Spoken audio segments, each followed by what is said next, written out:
Welcome, everyone, and welcome to the Red Pill Progressive Piranha. I am your host, James Piranha Madonna. It is Friday evening I'd say towards the end of March 2020, and I'm here with my co-host from San Francisco, California, Mr. Michael Hilton. How are you doing, sir?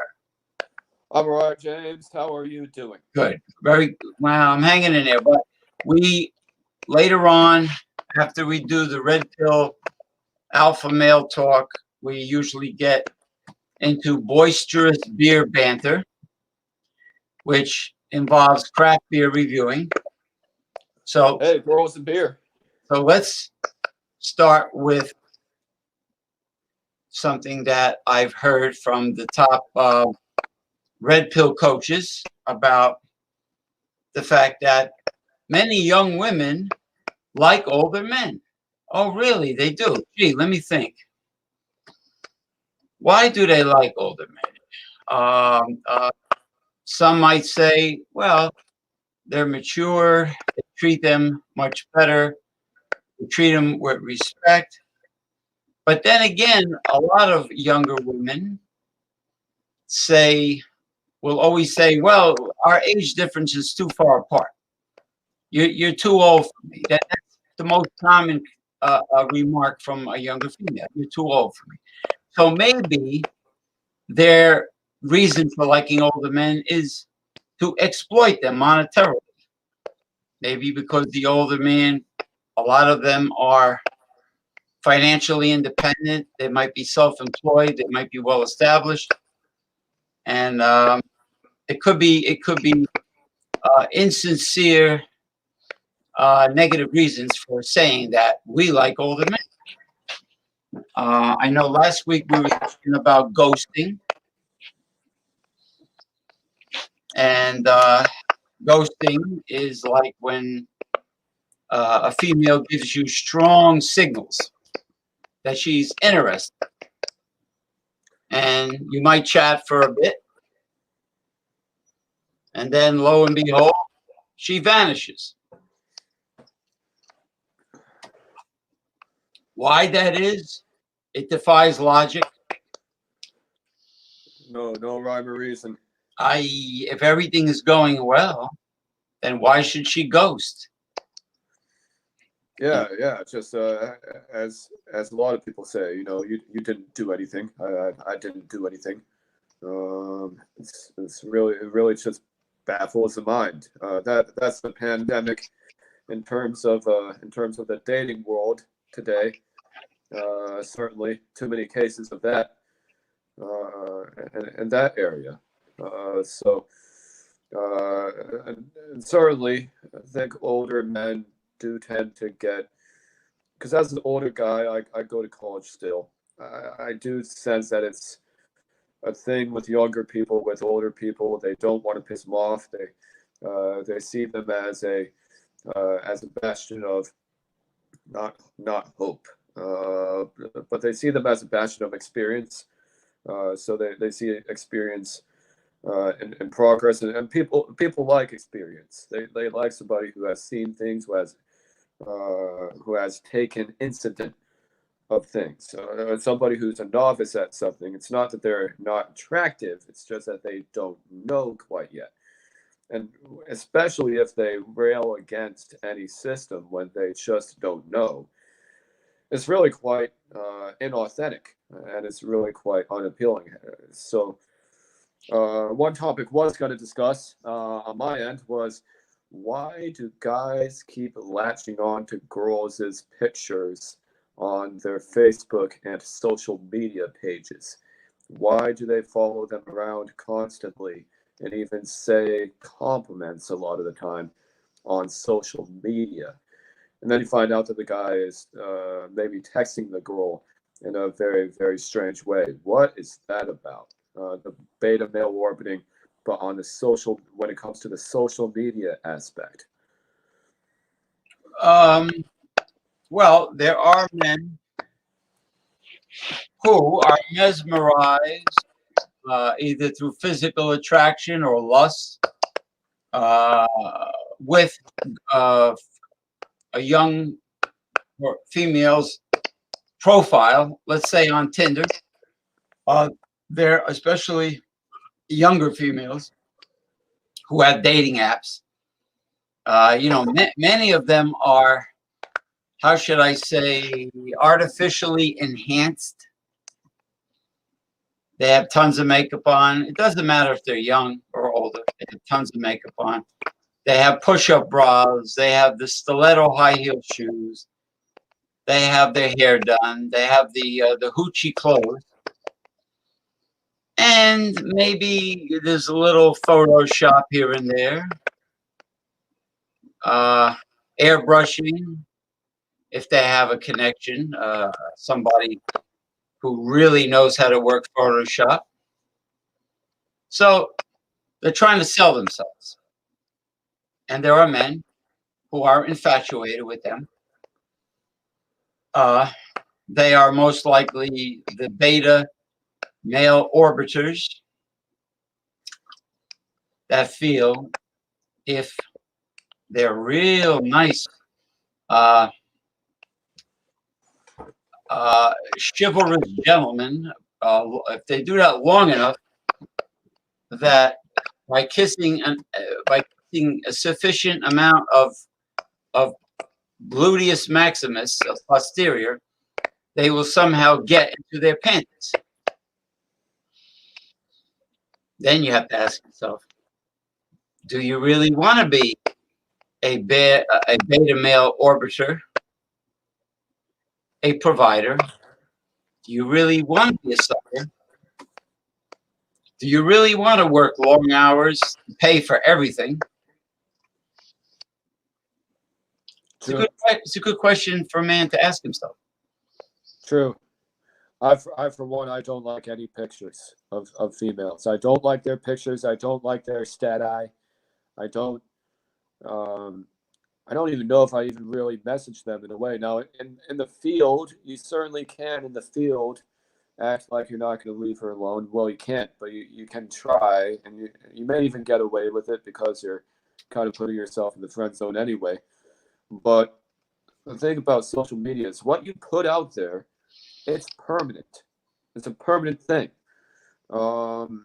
This one song I played in one of our other episodes, but that's something that it's a song that somebody showed me, and I felt a little bad because, I will say she knew it, but I didn't really know it. But I liked it, but I still felt like that was a weird thing to share because it's not something that I really knew.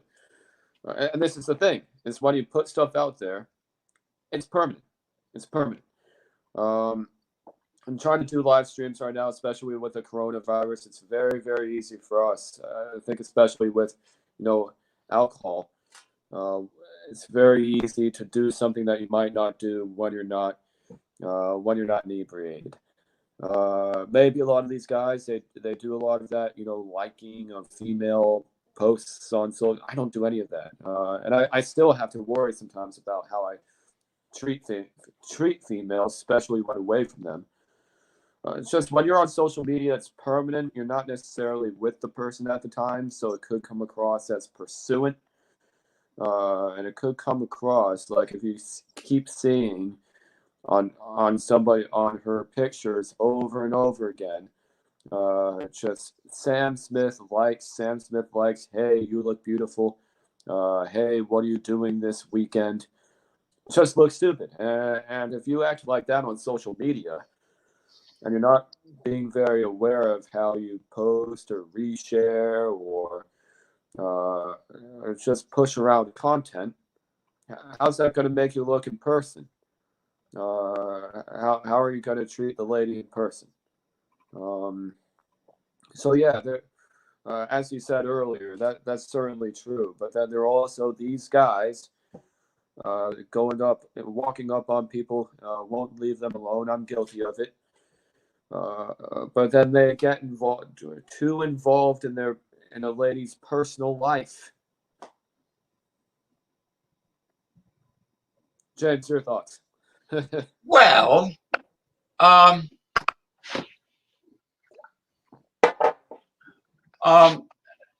if you show too much attention to any given woman, and when I say attention, I mean too much positive attention.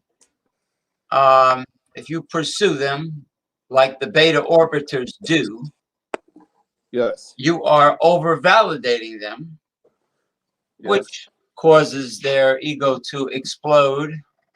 Because if they're good looking, tons of men are validating them. Then they're going to play mind games. On the other hand, True. the love and relationship coaches, especially the alpha male, red pill, men going their own way coaches, say that if you're getting to know a woman that is relatively new, you have to break the sexual tension. Otherwise, she will platonically put you in the friend zone. Yes, and I have routines for this. So when it comes to, some people wonder, why I do well whenever I go out. Is basically I have a few routines. She approaches first, because he who speaks first loses. She'll approach. Yeah, he who speaks first loses. So she approaches. I say, "Oh, there are a lot of rings on your fingers. How many husbands do you have?" That's one routine I do. I'll call her a nerd, or I'll say that I feel bad for people around her, and then I'll say, oh, I'm getting, I'll pretend to propose. I'll say, sorry, I'm getting down on one knee. So it looks like I'm proposing it as a way to make up for something I said.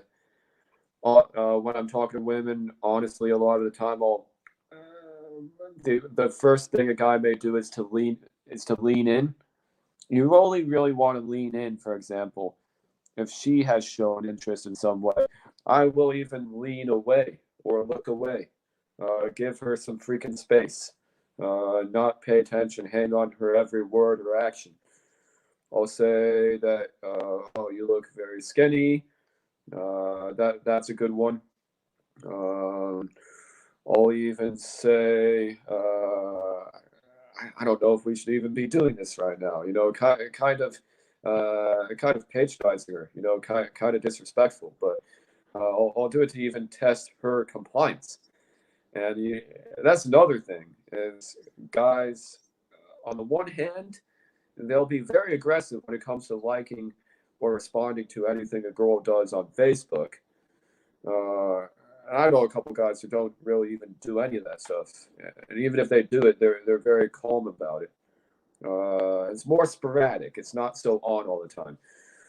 But on the opposite end of the spectrum, these same guys, once they see the woman, they freeze, and they're not able to mentally process what's going on. They freeze. They're afraid. And I know I'm guilty of this, but they freeze. They're afraid. The next thing you know, they're saying to themselves, "What the hell happened?" It all seemed like it was going so well. It was going so well with her, and now I'm just, limited to her pictures and posts on Facebook that she doesn't want me to see. Well, women and men have to realize something. Once they start getting risque on social media and are not careful with what they send people, or upload, they will find out the hard way that once you do so, it is gone forever from your possession. Gone from your what? Your possession. It's out there. Gone from your possession. You can't. It's out there, brother. Out of the water. You can't get it back. You can't take the salt out of the fucking water. You can't get it back. So if these crazy young females that are college co-ed age start, acting like wanna be aspiring adult entertainment stars, and they start sending risque photos out there to men or on I don't know, Snapchat or Instagram or whatever they like, or Tinder. Those photos are downloadable by anybody. Yeah, and here's what's unfortunate is I feel a lot of those girls may be very inauthentic. They're hard to escalate on.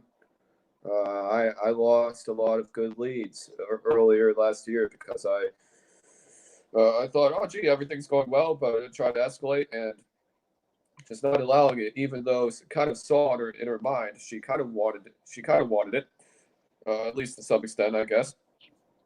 She said, saying, I'm kind of in the middle, just not being very authentic. So younger women, older men, yeah, I prefer younger women, but I prefer younger so that I can show myself off. But I really dislike their kind of phase of narcissism and entitlement. Just because a woman is beautiful does not mean that she has maybe the same issues that many guys do. They can be entitled, narcissistic. They can be spammy.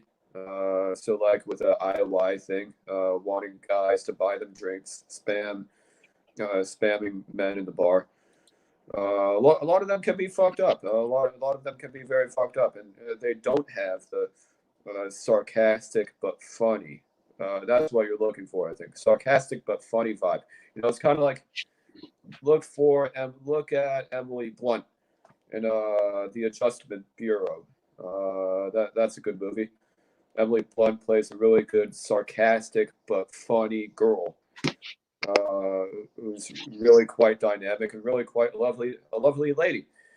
I'm not seeing that enough. I'm seeing that a little bit too much more on older, not seeing it enough on younger girls. You're right. There's something going on with a younger female generation that seems like it shouldn't be an issue. And dare I say, oftentimes when I've talked to even younger, even older women who dress a certain way, actually, yeah, they tend to be a little bit friendlier. They tend to be a little bit more approachable because it was congruent with the situation. You probably don't want to be hitting on a couple of nuns, so to speak. So you can't blame me for that. But on the other hand, they just a lot of younger girls, a lot of girls in certain places. Say if the clientele is generally sometimes testy a little bit. Maybe not as approachable in terms of the game. They just won't follow through. So it doesn't matter if they even approach you first. It's just they will never follow through because they're inauthentic, and they're not maybe not authentic, James, but it's just maybe they haven't figured themselves out yet. And I wouldn't put that on anybody else though. Well, the most confusing aspect of all this is that they send mixed confusing body language, perhaps. In the old days, there were books about how to read body language and how to pick up girls and how to master the seduction of women. And, Double Your Dating by David D'Angelo. They used to be in the back of all these manly magazines. Yeah. like Field and Stream and hunting magazines and bodybuilding magazines Oh and yeah, professional wrestling magazines. You had all these macho books by guys that were so-called professional, well, in their mind, pickup artists, until Oh, an old pickup friend of mine from the Philippines named Marie, back in the day, she says, remember one thing. A man does not seduce a woman. A woman allows him. A woman allows him to seduce her. She chooses who is her type. yeah, maybe a woman seducing a man. Well, women respect the alpha man a lot more than the beta gentleman provider, chivalrous jackass.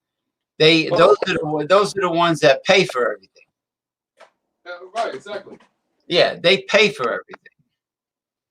Yeah. And they usually marry him because they are the providers. Yeah. Because the women want, like one of my exes used to say, she, eventually the more you date a woman, the more she complains. She used to say, I want a house with a white picket fence. And you're unable to give it to me, James. Oh, really? Okay.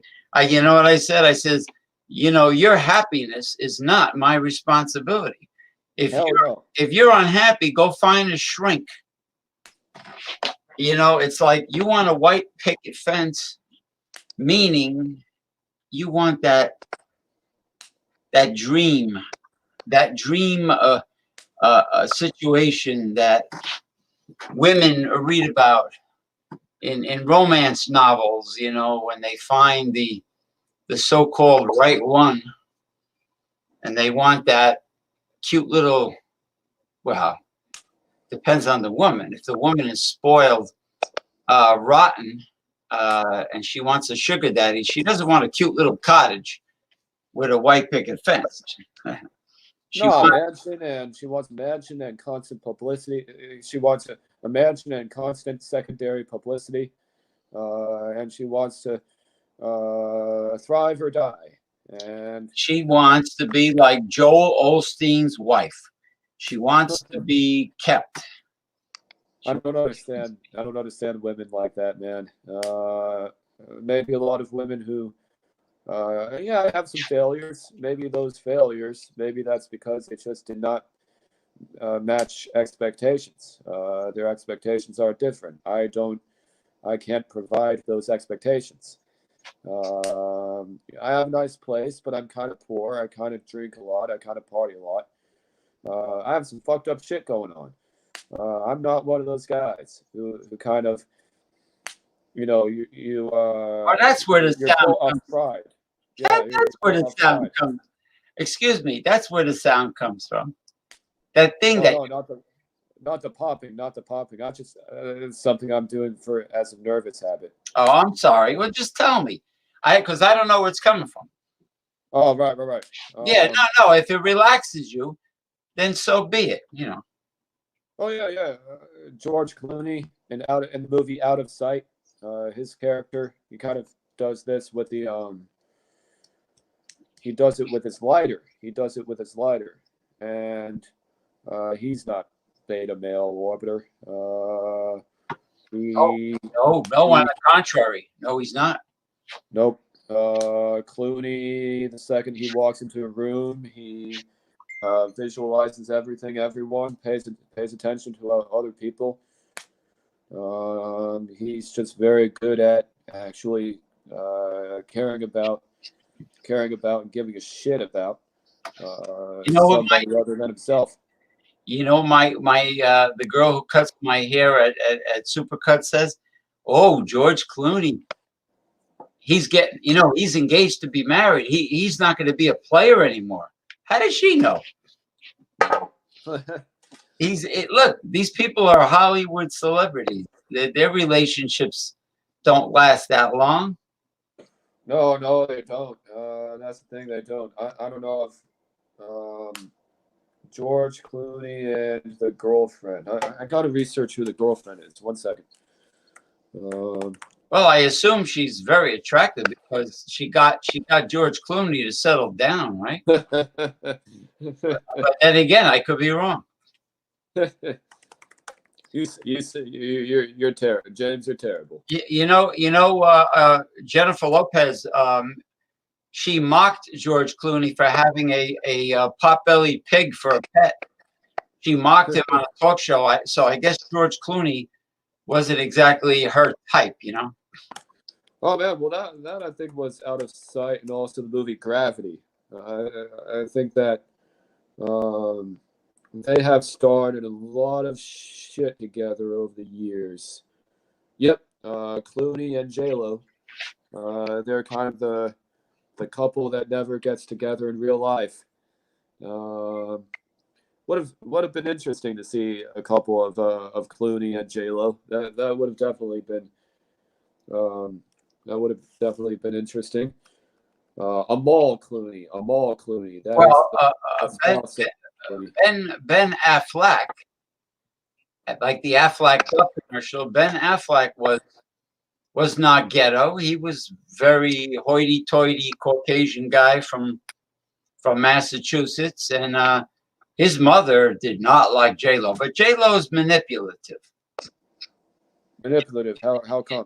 J-Lo does what she has to do for her career. True, I guess. Yeah, she dates and gets involved with those that can help her career. That's a shame. I like her. Without getting into detail. So then when it comes to women in a bar, for example, how do you tell, aside from false indicators of interest, how do you tell a woman who's being an asshole or not? How do you tell a woman? You know what? Women will always be a mystery. How do you tell? A woman that's an asshole, to me, is a woman that instead of trying to get to know the real you at the beginning, like your hobbies and interests and passions in life, she tries to size up your income. That's a big turnoff. That's my idea of, So what if she says, "What do you do?" Like if she doesn't even work into conversation, she just says right off the bat, for example, maybe what do you do? Well, sometimes they abruptly say it. Abruptly? Like it depends on their culture. Like I said, the Chinese women say it right away. Oh, like, what do you do? Like right away. What do you do for a living? I've noticed. I says, aren't you going to ask me what my hobbies and interests are? Yeah, I've noticed the Asian female population can be great to talk to in the daytime, but in a nighttime setting, it can be so fucking complicated. It can be so fucking complex. It's hard. I don't know how to figure that out. I've still not figured that out. Well, then they give you some. I've not figured it out. Then they give you some mumbo jumbo that they care about the future that they're going to have with the man. I says you're reading way too much into it. You just met the man. I mean, barely. You barely know the man, and women have a tendency to read too much into relationships. They go to their girlfriends. They talk about the guy they just met, and they're all like gabbing away, trying to analyze him. The poor man, is being analyzed to death. Well, it's also kind of a good problem to have if you have girls, talking about you. It's like, oh, poor you. What an awful life to live. At least they're talking about you. Before ladies wouldn't talk about me at all. But not when they're trying to size up your income. True. There's a scene in the movie Swingers. The movie Swingers, she asks him, what kind of car do you drive? And he says, he looks at her like, a cavalier, and she's just like, and just rejects him. Just a good-looking girl, and just rejects him right off the bat because of the fucking car. That was enough to derail the conversation. What are you drinking there, James? I'm drinking what is known as Ho. H2O. Ho. Oh, H2O. I could go and get that exotic sake that I brought on Thundering Thursday on Ronald J. Terrio's show, but I am feeling very much under the weather right now. So you don't want to drink. How else do you feel? And my appetite is not that great. And but I did do some smart things today. I called the back of my insurance card and I found a great doctor that's right across the street from me, just about. And I opened up an account with Dwayne Reed Pharmacy, which is owned by Walgreens, which happens to be right across the street. Oh, I know Dwayne Reed. Right, yep. right down the hill from me, right across the street. So instead of me taking the bus or a Lyft to go to the doctor, and this doctor's modern. He's a young guy, great personality. He did a FaceTime consultation with me. He does FaceTime consultations, and the good thing about the modern doctors is they'll send the script for the prescription electronically right to the pharmacist. That's simple. That's easy. Yeah, they won't, like my other doctor, my family doctor, he's in his 70s. He won't do that. He has to write it out on paper. And then I got to go all the way over there to my hometown and see him, get the script, and then I have to physically hand the script to the pharmacy, which was a bit of a ways in Target. How long was the wait? For the prescription, 20 minutes. Oh, 20 minutes? Yeah, that's not bad. I think the longest wait has been maybe 35 minutes. Yeah, but when somebody electronically sends the script to the pharmacist, guess what? It's there in the speed of light. So then you have things to keep you tidy. You have something to help keep you feel. I definitely. Well, first I'm concerned about my raising body temperature, which I'm going to have to. Yeah, I'm going to have to take it again. Now, for the past few weeks, I had no raising body temperature above normal, and I had no symptoms. Knock on wood. So right now, I don't have any symptoms, knock on wood, except all of a sudden my body temperature rose. Now that was wood. Now that could be my susceptibility to sinusitis. The doctor says it could be that. And I have Allegra. I have Zyrtec. And, I could take one of those. I have Vicks if I need it. Is any of this stuff make you feel well though? Is it actually doing? No, it works. It's a 12. They're generally 12-hour pills. They're non-drowsy. The pharmacist prefers Allegra, but I have some Zyrtec, which is good too. But anyway, okay. Do you have a fermented beverage to review? Because I'm going to send a link to our friend. All right. Yeah, I have to get a new version of it though, because actually I already finished the beer. I was listening to you. I was also sharing our link to my Facebook page for the Red Pill Progressive. Mr. James B. Madonna of New York. Yes, sir. Got a freaking awesome awesome, funny guy over here. I was gonna grab my beer, and James, just the worst thing about drinking beers, you constantly have to clean your shit up after. It's a messy job, man. It's a really messy job.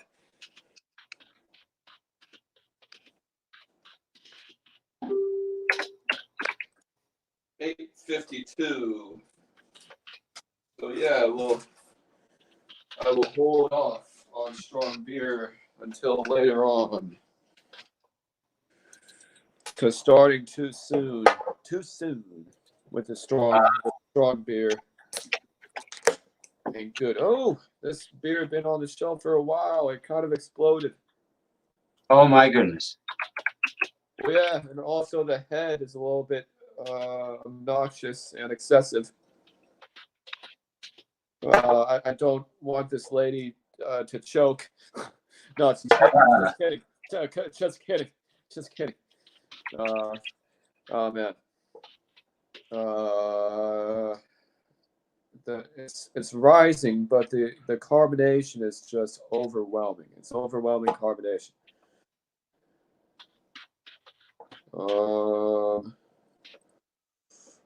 So then I'm pouring it ever so slightly to not mess with it a little too much. Some of these beers with the you mentioned something about beer and bubbles. Bubbles ain't everything. That's just it's part of the beer. It makes it look good, but it's not everything in a beer. A beer has other, I think as you were approaching on, James. Yes. It has other properties. This is a look at St. Bernardus wheat. So if you know St. Bernardus Abt 12, that's a very classic beer. It's a stout that's 12%, but it has bubbles. It has fucking bubbles. But the St. Bernardus wheat beer. Wheat beer by St. Bernardus. Sounds like James knows about this brewery. 2-finger whitehead, bubbles, dark knot rising. You see him. It's an unfiltered beer. I noticed earlier. It's unfiltered. It's a lot of yeast. High body beer, because a lot of Hefeweizens can be very yellow, but this is very orange. Look at that orange. So cool. So even though Hefeweizens get a lot of flack in the craft beer world, I like them. I feel like they're a really nice, sessionable version of an IPA. Aroma. Oh, wow. Coriander. Oh, yeah. Coriander. You're getting a lot of coriander. You could have a little bit more spice notes on it, though. There's coriander made in that craft beer? Hefeweizens do tend to have a lot of coriander, yes. You know what coriander is the seeds of cilantro. Coriander are the seeds of cilantro. Yes. So this kind of beer actually does have more flavor than some other kinds of beer out there. It has so much flavor. It has a lot of kind of that cilantro veggie feel. Let's get into it. James, cheers. Cheers, sir. Oh, Eric Fraunfelter said he's coming on in about a minute. Hell yeah. Oh man, presto, fruit in the front. And you can see in my kick-ass YouTube channel, Western Beer Reviews, although we may actually work some social skills videos into that YouTube. How to Beast on YouTube. Check out the channel How to Beast. You'll love it. He combines social skills with working out. I might combine social skills with beer because there aren't enough people, you're right, who drink craft beer, but who also work on their social skills. When you work on two things, you can get drunk, but then you could also, really impress the ladies, and other ladies look at you in that setting. They're like, whoa, look at this guy. He's so cool. It's kind of like a nice magical moment, especially when you just let ladies come up to you because you're drunk anyway. This is a beer for that. This is a beer for that. Well, I have something to say based on an observation I've made. What's the observation? I'm gonna wait until Eric arrives because Dr. Madonna. It's something that really aggravated him about the macro nationally advertised beer fanatics. I'm talking about the Budweiser fans and the Miller fans. I mean, I like Miller. Budweiser's okay. It's not great. Yeah, but instead of really analyzing the macro beer and going into fine detail about its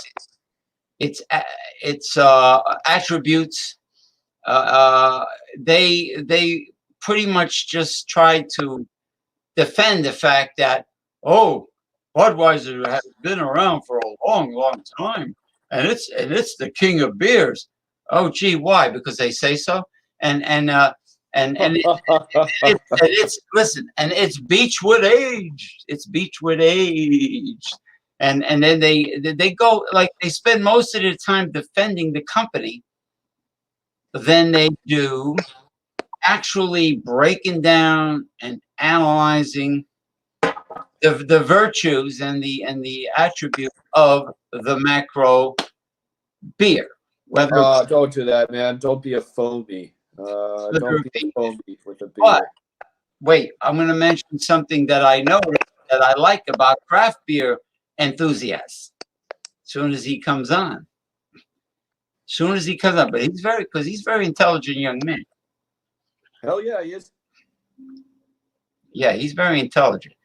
Let me give you the old widescreen so you can scientifically nosedive into that German. It's a German wheat beer with coriander flavor. You're on the money. Thick bready mouthfeel. A thick bready mouthfeel. It's very heavy for a Hefeweizen. A lot of Hefeweizens are very thin. This is very thick. Yeah, it's dank. It has a dank mouthfeel. That's why it's so thick, James. And that's why it's so dank. It's because it's so thick. It's unbelievably impressive. I feel like. Wait 1 second. I feel like this brewery, especially for all the light beers out there, Hefeweizen stouts, they add something a little bit extra, so that they'll make it so that you definitely want more. I want more of this beer. This is only a 4-pack, and I said thank God for change. Only a 4-pack, not a 6-pack. What if I don't like the beer? But I like this beer, and I wish it was a fucking 6-pack, because you could drink this all day, and then you still do not have an IPA yet. Well, the problem with getting a 6-pack of craft beer is that if I don't like the first bottle, I'm stuck with the other 5. Exactly. So then you're like the store, and you're pre-fucking screening your beer. Thomas Metal 75 is live with us. Thomas Metal 75. Let me tell you something, brother. Thomas Metal 75 will never stay in the basement for any length of time when he's on James P. Madonna's show. Okay, sarcasm, wink, wink, nod, nod. Now I want to say one thing about craft beer enthusiasts compared to the fanatical macro people. The fanatical macro people have a tendency to brag about the corporation that makes the macro, as opposed to the sophistication of the craft beer enthusiast reviewers that really dig in deep and analyze the craft beer, analyze every aspect of a craft beer. Now, that being said, before Mike shows you what he got a German wheat beer that's flavored with coriander, and he's got some frozen pizza with pepperoni on it, I think. Okay, Thomas Metal 75, you are full screen. Well, today has been quite the shitty day, I can tell you that. You told finding me. Out, yeah. Finding out the terminology is furlough, which is an unpaid leave of your company. for potentially, as our HR and our legal department tells us, up to 12 weeks. We all got to go on unemployment for the next fucking 12 weeks, potentially up to that amount of time. And then nobody knows when they come back to their, when this whole shit of coronavirus comes back, if anybody's got a job. And fuck China. And anyways, the government, Washington, promised to protect people's jobs so they have one to come back to. I guess. Oh, this is a perfect segue. What you say, James? I got a beer, and it's made in Washington, fucking D.C., and it's from a brand called DC Brow. It's their India. I'll just show it to you. It's their India Pale Ale. India Pale. What is it called? It's called The Corruption.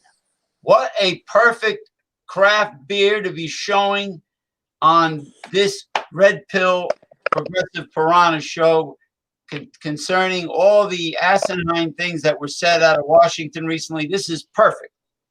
You ready for a corruption fact? They got corruption facts on their can. Eric, I can barely hear you. What's the name of the beer, buddy?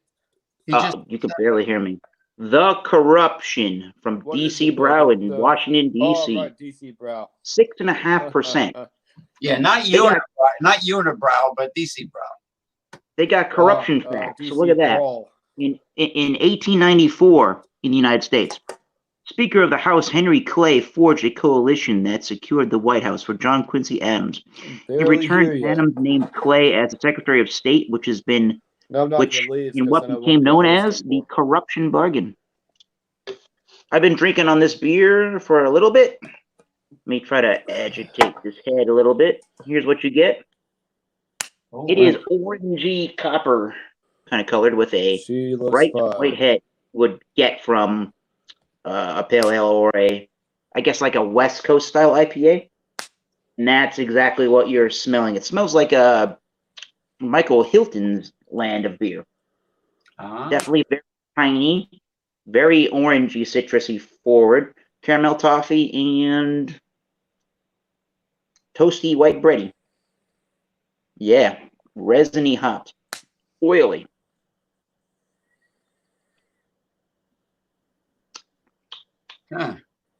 Yep. It's got a marmalade, fruit preserve, jammy kind of a sweetness that did not go down very good. Ooh, ow. Made body crisp, clean, kind of refreshing, yeah. The oils towards the end of the beer, I gotta look on the website again to know, but the oils at the end of the beer, the hopping, the oils are very intense, and the beer is a little bit medium on the stickiness, so it's leaving you with that hoppy resinous, orangey kind of a note, grapefruit at the end of the sip. So if you do like your beers on the hoppier side, at 6.5, it being medium bodied, it goes down pretty well, but you have to like towards the hoppy West Coast caramel toffee malty side of things. So I don't know. I haven't really thought about a rating, but it's probably an 87 out of 100 for me. I think I would like more malts and more complexity, but okay overall. If you like hoppy West Coast style beers in bar one's neck of the woods. Well, describe Michael Hilton of San Francisco, California. Describe to Thomas Meadow 75 exactly what you drank before he arrived. Can't hear him. I can't really hear him though. I hear you loud. Really oh, what's that? You can't hear Eric? No, I can't. So I don't know if I can explain if I can't hear. Yeah, but I can hear him just fine. I hear you just fine. I hear you perfectly fine. We hear each other. You, yes. You, yes. I hear both of you fine. Listen. Explain to Eric, and he will hear. All right. Well, he will hear. St. Bernardus beer. Ooh, I like that beer. That beer's good. St. Bernardus wheat beer. 5.5 ABV, 10 IBUs. Some pretty awesome. That's a great beer. I like that one. Pretty awesome addition to a brewery that is known for Abs 12 Stout, which is an amazing beer on its own. Quadruple ale. Check this out, guys. Look at that awesome guy, and he's holding this. He's holding this chalice. Check out that chalice. Stella Artois makes a chalice like that. Which I can't believe I got rid of my Stella Artois chalice just because Stella Artois had glass. Not quite like that. That's bullshit. It's very orange, high SRM for a Hefeweizen, telling me it's very dank. Dank. A lot of coriander. I'll let Michael speak. This is why I like Hefeweizens. This is why I like them. Why I like wheat beers. Not the fucking water, the alcoholic water. I hate that Blue shit. Moon? That's where I'm like, let the ladies drink that. If even how many fingers am I holding up, Michael? I don't know why they would. Nothing sexier than a lady who drinks beer. By the way, St. Bernardus, great, awesome Hefeweizen wheat beer. Totally kicks ass. Really dank, really heavy on the mouthfeel. Mouthfeel is quite dank and heavy. I sound like Trump because I keep listening to Trump every day with his faux task force that he kind of rehired. He just keeps repeating stuff to try to put emphasis on it. And I'm kind of mocking him that way. Did you remember recently Trump says, you know the drug that they use for malaria that we're trying to see if it actually helps with corona? And Trump says, I'm a big fan of that drug that they use for malaria. I'm a big fan. It's like House of Cards, man. It's like House of Cards, James. It's just totally. Yeah, malaria drug. Well, I have some good news. They took they're taking the antibodies of healthy people who have recovered from corona that test negative now, and they're going to use those antibodies in the severely sick people. Good. And they attempted to give it a try, and it seems to be working. Good. It's scientifically, man. Scientifically. Yeah, it seems to be going in the right direction. So I just wanted to share that bit of news. And of course, stimulating the immune system for those that need it is essential. But anyway, stimulating people being even more broke because years from now they're gonna buy a whole bunch of shit up for way more money than it's worth because they got. Yeah, we know. So maybe giving people money this time when they got sick. So when people are totally fine, you'll bail out the big guys, but when they're sick, you'll bail them out instead of maybe corporations instead. I don't know. It's weird. It's weird that we keep having to bail people out. I don't feel good about it. What's your guys' take on this? Michael, did you see? I got personal. I got personal. I see what? I got personal problems with that, which is for some reasoning I may be out of work for a whole 3 months. That isn't just that is just not right. And I attribute. I mean, look, we're at the point where we got to drink beer. We're at the point that's every day. We're at the point where shit has already hit the fan to the point where we can't go back. This is serious. This is what's going on right now. But I think that we're at the point where people are been jumping off the deep end for a while about this, and to the point where my company goes 12 weeks. Yeah, that's how long you're going to be out. That's a ridiculous amount of time. That's the whole month of April, and that's the whole month of May. How do we know what's going to happen during that particular period of time? I mean, they're not telling us it's going to be that whole 12 weeks, but it could be up to that 12-week period. I think if this is what's happening, people are getting laid off and people aren't going to work because China gave us a fucking virus. I'm sorry, they gave us a virus. Then then it's right that we do what we're doing as a country and fixing this and having Congress get over their fucking stupid little issues and fix the stimulus package. We got to do that now. Now, Michael Hilton and Eric Frauenfelder, did you read that article where I don't know how much they were, but there were a very large amount of Hasidic Jews were rushing a market because they were giving something away for free, and the NYPD had to break it up immediately. Good. It wasn't. No, I did not do that. It wasn't social distancing. It was a free for all. It was like gimme, and they broke it up. Andrew Cuomo's not messing around anymore. Andrew Cuomo is, I think, he could be a runner-up for 2020. That guy's an ass crack, but never mind me. Andrew Cuomo, well, he's not as progressive as I would like him to be. Neither is his brother on CNN, Chris Cuomo. But I know that guy sucks worse. But you know, Bernie Sanders, I gotta respect him for one thing. He says, I don't care about any campaign contributions to the primaries. I care about this pandemic and people dying. And I want people to donate to go towards those that lost their jobs, people with families, people who lost their jobs. I want people towards that because he doesn't give a shit about the primaries anymore. And so now they had a town meeting. Right. Anderson Cooper had this little town meeting thing with Joe. Oh yeah, I didn't see Joe that. Biden. What happened? Well, Joe Biden is all one-on-one. He cares. Yeah, it's a one-on-one. He cares.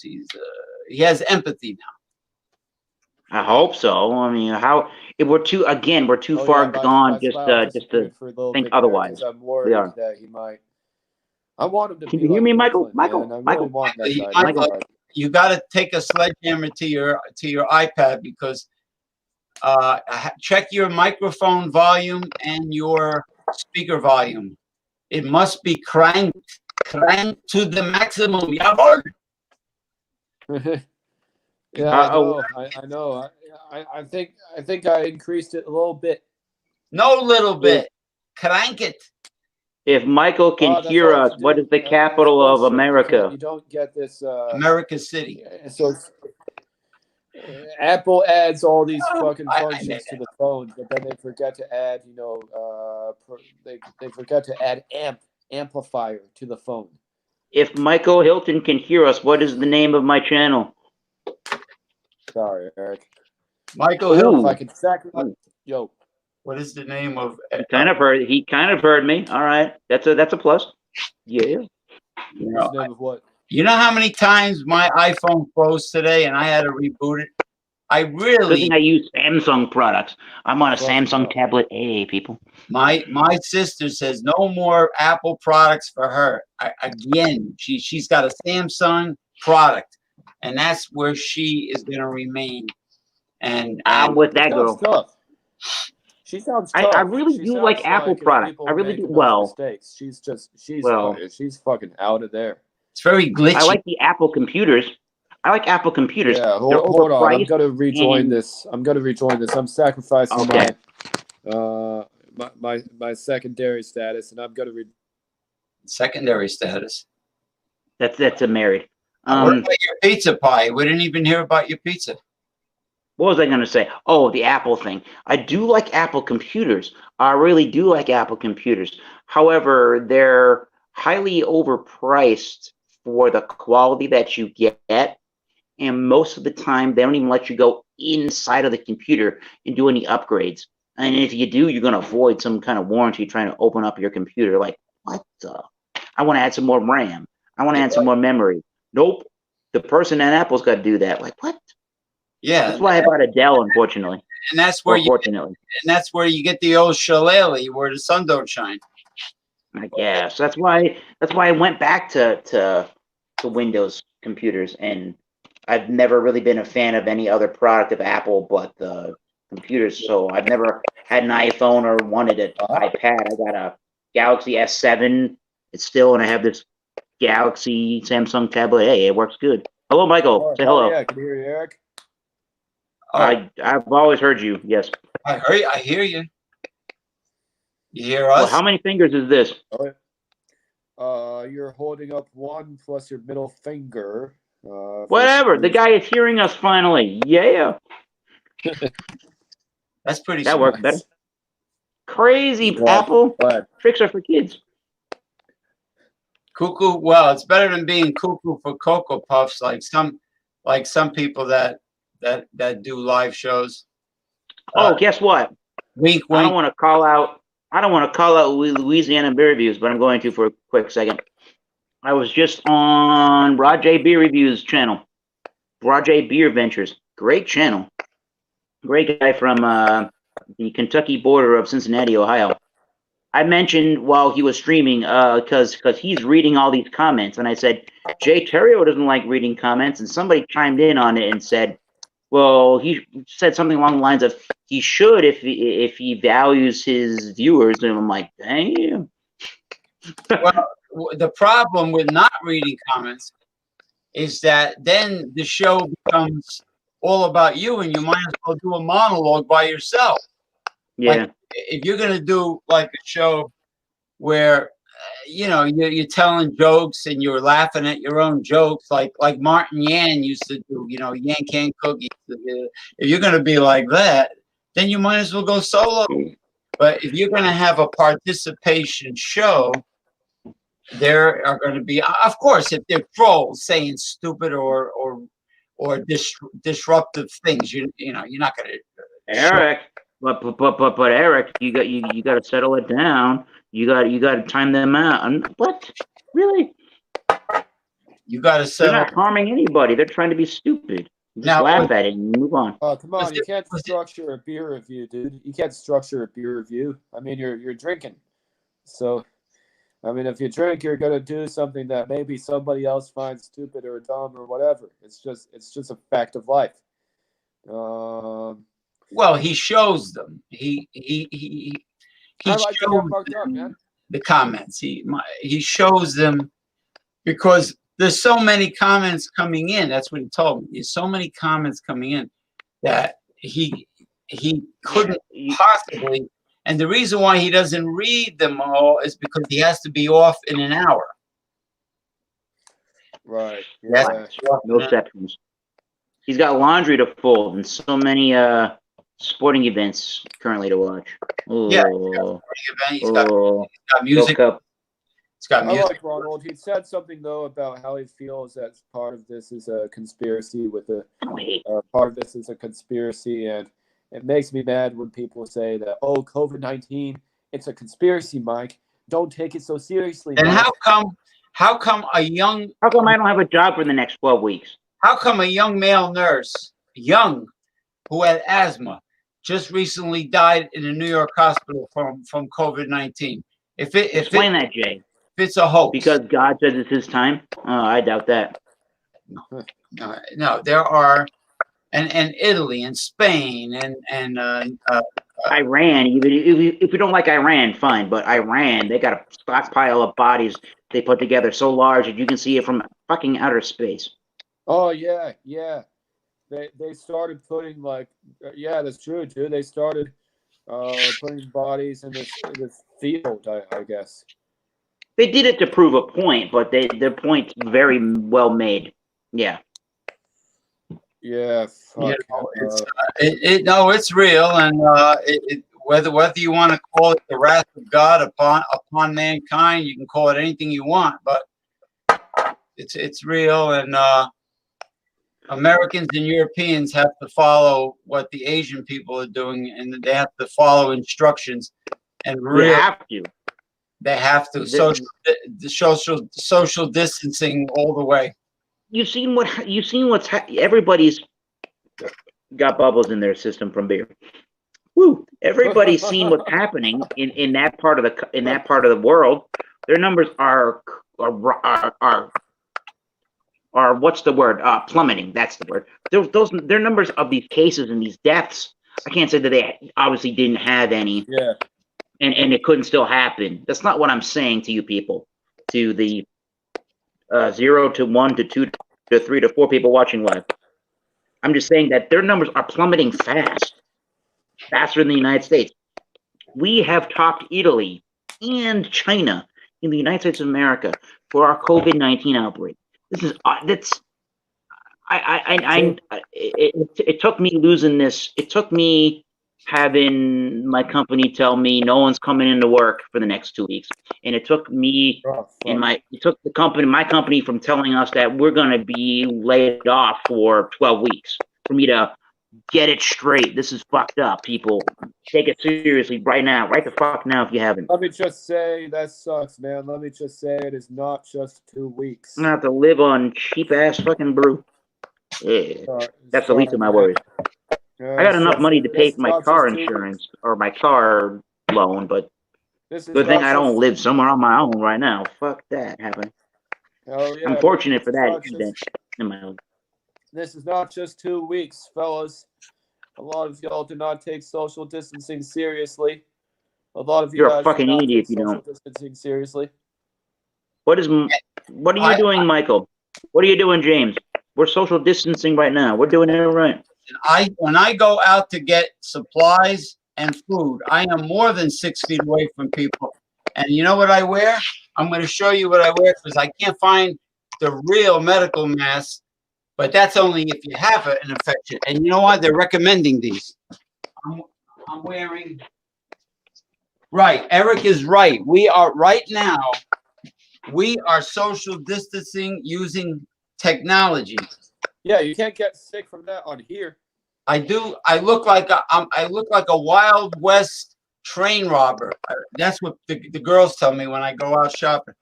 I put this over my head. I got more than one, and I go like this. I got 2 pieces of material folded, and it goes right over my nose and my mouth. Oh, I love shopping girls. And I go Wild Wild West, brother. And there's you look like the member of the. Wait a minute. You look like a member of the Crips. Hold on. I'm a member From what's that video game there? San Andreas or something? I'm a member of the Bloods. I'm CJ.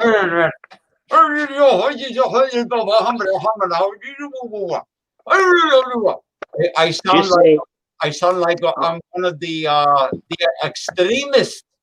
No, you're saying it wrong. You're saying it wrong. Just say, "Hey, Ohms, give me your money, eh?" No. Hey, you. Hey, this is a sticker. Give me all your loot. You understand? You know what the stick up is. You know what a stick up is? Go watch Kate Upton on the internet. Ooh. Oh, you see, he knows there's no. Pretty hot. He knows there's no censorship over here after dark. Ooh, he knows it. Or at 7 to 8 p.m. Eastern Standard Time on Jay Terrio's channel. I don't hate the dude, but it just got really annoying on Wednesday. I tell you that, or whenever it was. Yeah, Wednesday. No, this is what I do. I can't find freaking. Sorry. I can't the damn. Yeah, let me put my socialist hat back on because I can't find the damn medical mask, and I can't find the damn disposable gloves. So you know what I wear? Didn't everybody run out? I wear the silky produce gloves from Trader Joe's. That's how I touch everything. Oh, everybody put your brakes on. This gentleman is having a beer that I drank many times in Baja, Mexico, Pacifico. Yeah. Bob. I mean, yes, sir, Eric. So I think as far as its popularity, I'm drinking this in a Treehouse Brewing Company glass because I'm a badass, I guess. Because fuck coronavirus. I think how this became popularized in the United States. So this is from Cerveceria de Cholula in Nava, Mexico. Yeah, that is Baja California, and Crown Imports is importing this in Chicago, Illinois, which is who imports a lot of the Corona beer and has an ownership from Anheuser-Busch. So it all comes back to InBev. But Anyways, I think the story is, for its popularity, United States. Surfers from Southern California are going into Baja California and are finding this beer called Pacifico there, and they're drinking it, and they're bringing cases back to the States into Southern California back in the 70s, and their surfer buddy pals there are getting into the beer, interested in it, and they keep bringing it back from Mexico when they come, based on recommendations from friends, and it travels from there. This is 4.4, I think. Don't quote me on that. Apparently, this is an all malt beer. There are no adjuncts or water, malt, yeast, and hops. Sure, but let me see here. There's what the head of the beer looks like. Very soapy and sudsy. Very clear, golden appearance. Kind of corn yellow maize of Mexico. Mm-hmm. It reminds me of a lot of the maize, the corn smell. Even though it's not using that, maybe that's the grainy scent to it. Very sweet smelling beer. A little sauce. I think it's called sauce hops from Germany. It's got a white peppercorn. What do you call that? Oh my God! A white peppercorn, spicy note, biscuity malt. Cheers. Smells like a bigger Mexican beer or adjunct. That's how it smells, and that is how it tastes. Full-bodied, light towards medium, high side of light, crisp, clean, ultra refreshing. It's got a pretty big grain husk or grainy corn husky adjunct type of a flavor. Although they're not using that, it makes me believe that they are. This last beer is still leaving me with a lot of bitterness, so that's cool. I like that. That means hops, right? That means it's hoppy. It's becoming hoppy because of the last beer sticking around.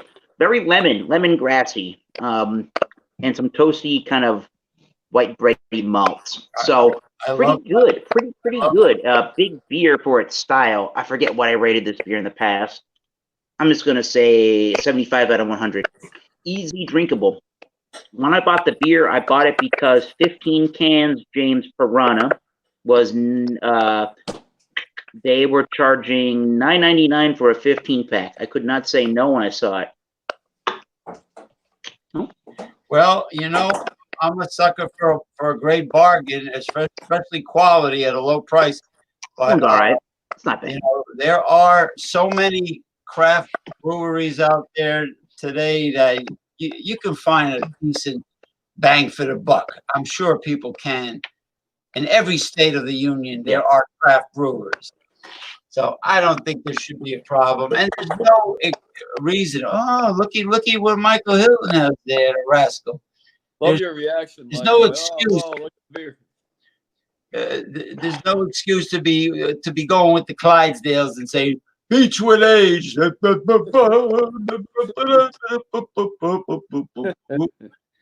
Yeah, Beechwood Age my balls. My balls are Beechwood Age.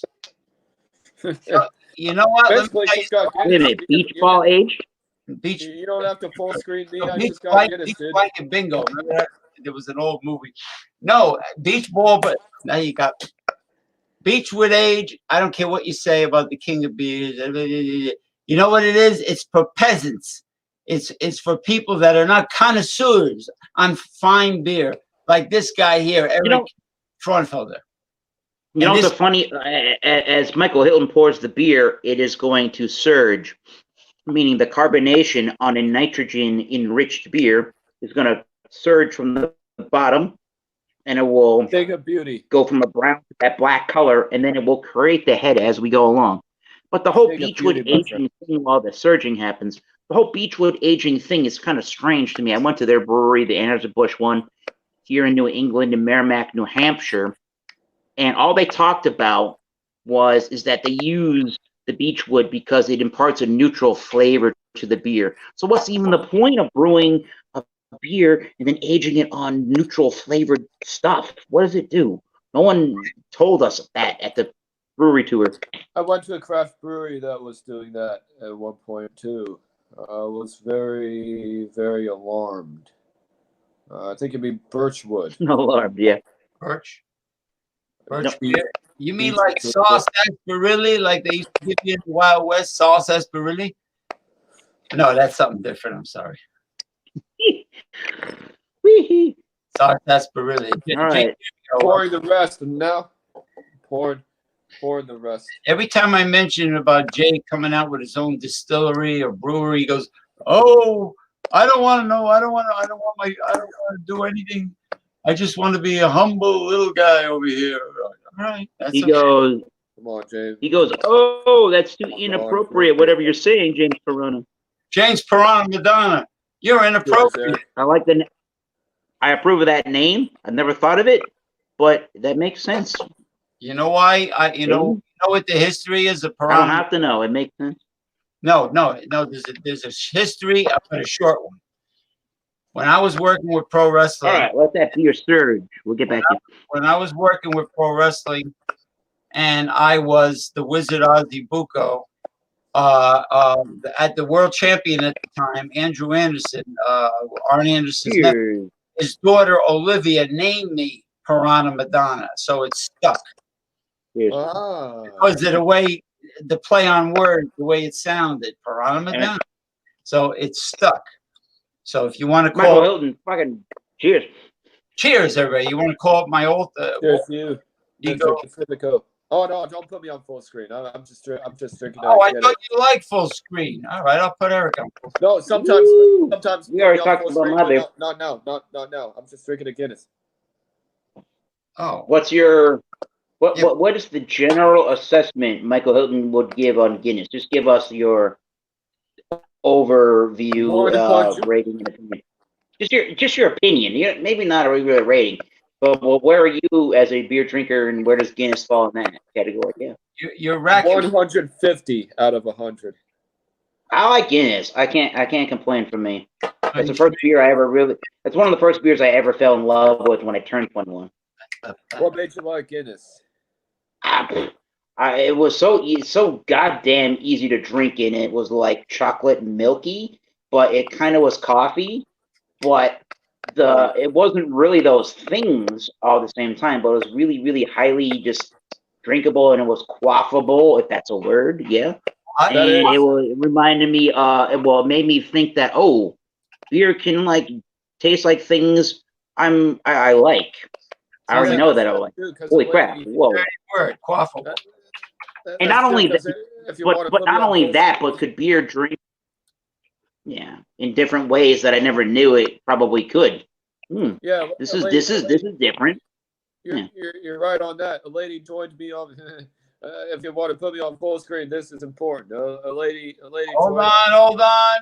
I'm in the process of sending an invitation to a friend of ours. Hold on, I'll be right with Eric the man. Amy. A lady joined me on a beer review. She just came in. Oh, really? Yeah, she just kind of A-logged my beer review, but she was actually kind of nice. And I asked her, "What do you think about your beer?" We were at City Beer Store in San Francisco. We were at City Beer Store over on 7th Street. And she said the word quaffable. She said the word quaffable. Really? That's also a word in the movie Sideways. Quaffable. You know the movie Sideways with Paul Giamatti and with Joseph Hayden Church? That movie's hilarious. I own that movie. That's an awesome movie. I love the blonde in that movie. Oh, man. Yeah. She's hot. The other way you can look at quaffable is just like sessionable, highly drinkable. Sessionable, highly drinkable. That's Guinness, man. How would you compare Guinness to like a hoppy IPA, though? You really can't. No. I mean, I'm not even saying it just based on style alone, but yeah, Guinness, and I say that with Guinness versus the IPA, not the other way around, but Guinness versus the IPA.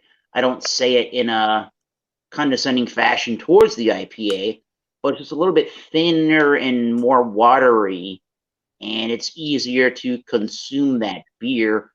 But like with a light lager or an adjunct lager or something, maybe even like the Pacifico, I don't feel like the Guinness is getting old, tiring in the mouth. The flavor isn't. That's what you said, right? It's not getting old and tired in the mouth. The flavor's not. I don't know. It's The bitter. flavor doesn't bother me. Beer after beer after beer after beer. Some of these lager beers are going to be a little bit fatiguing in its sweetness and its grainy flavor. I'm never going to get that out of a Guinness beer. It's so dry, and it's got that little bit of that coffee and a little bit of that chocolate that it's at least giving you something right before it dries.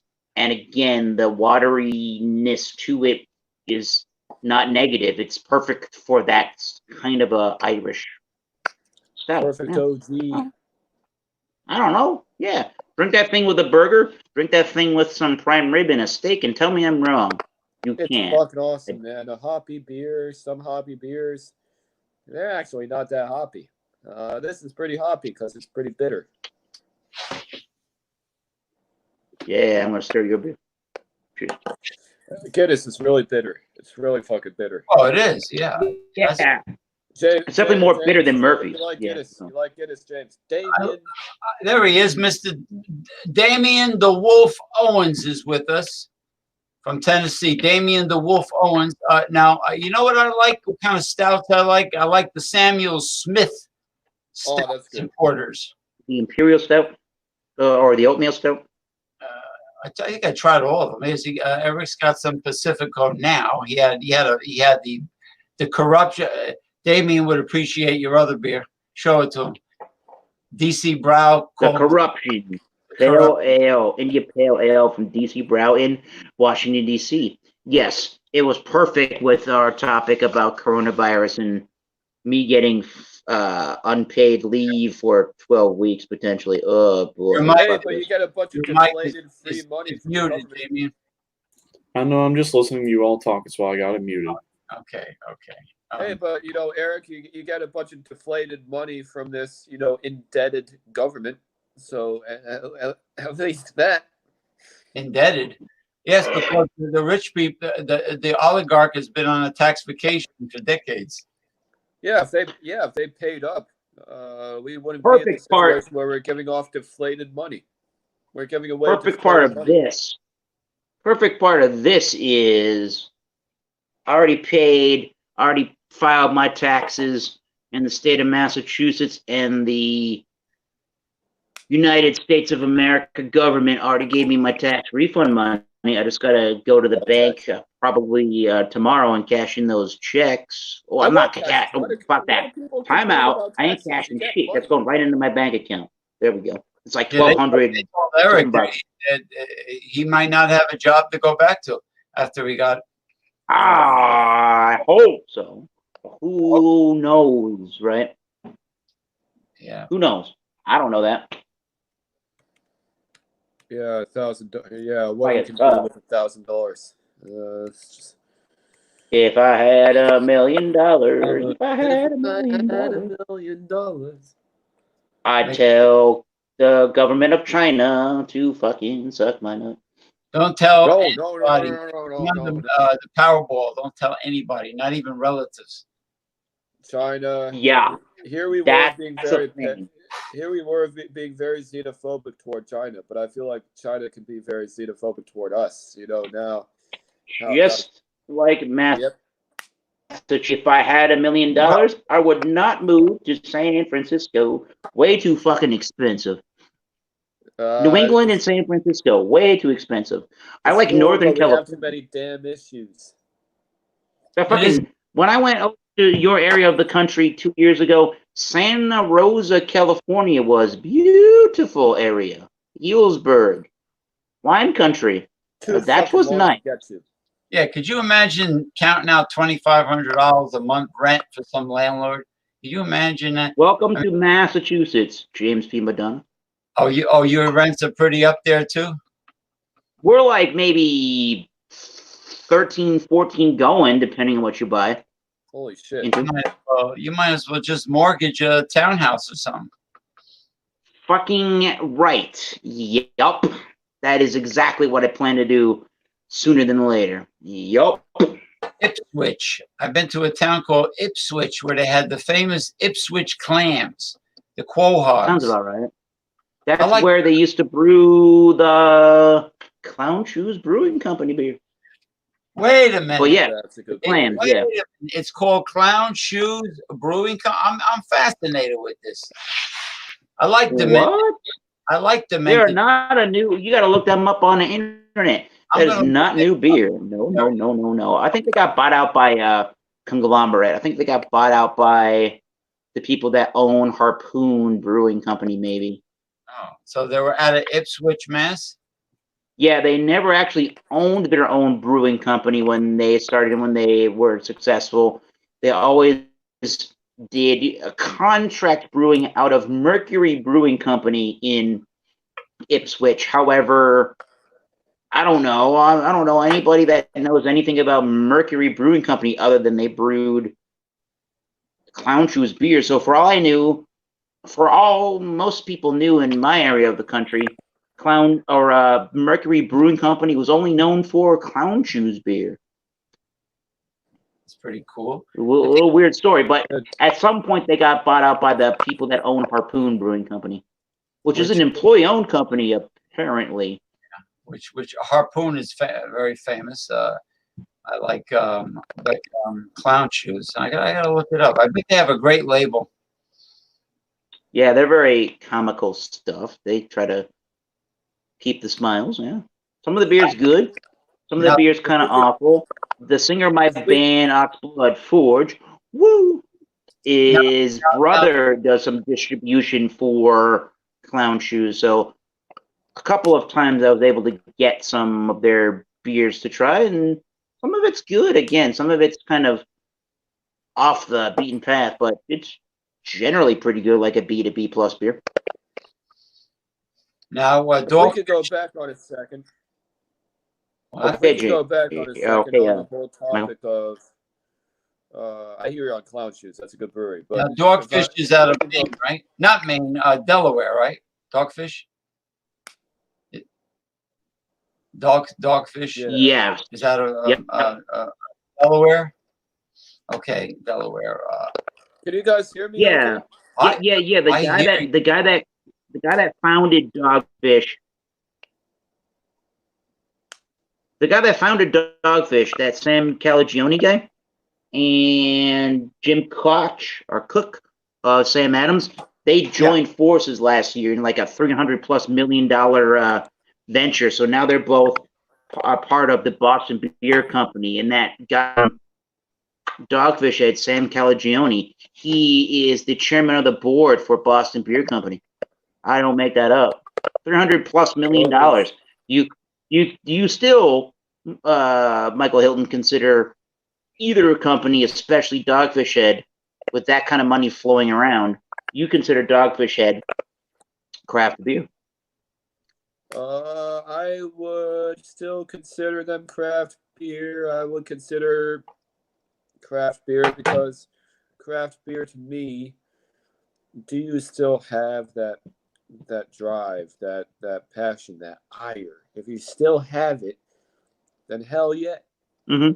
Then hell yeah, you're a craft beer industry. If you're starting to think of it more as a for-profit, down, everything to the point, kind of everything bottom line, kind of brewery, then you've kind of gone by the wayside. Now Pacifico, that's a very good beer. That's a very good beer, Mr. Fraunfelter, Mr. Metal. That's a very awesome beer because it's cheap. It's real cheap, but it's reliable. It's kind of like Miller High Life. Miller High Life is a pretty quality. It's one of the only good macro beers out there. It's not as good as it's not as good as Modelo line though. Pacifico, Tecate, Sol, they don't come close to the Modelo line. No. What do you think, Damien Owens? Are you with us, Damien Owens? That beer did not last on that. I'm here. But wait, I have a question. What do you think, Damien Owens? What do you think? thing. I have a question about something. Wait, hold on, guys, real quick. Hold on. Thank you. What's your view on guys who go up onto girls' they walk up on girls in the bar even, and they amok other people's sex. Oh. And then when they finally get like a girl's contact or whatever, just they're all fucking over her. They respond to her every picture. They comment on her every picture or content that she posts. Yeah, they're a stalker. They're like a stalker. Run away, yes. Run away. Kind of She's a little runaway. Yeah, the girl's gonna take off. He's gonna spook the girl off.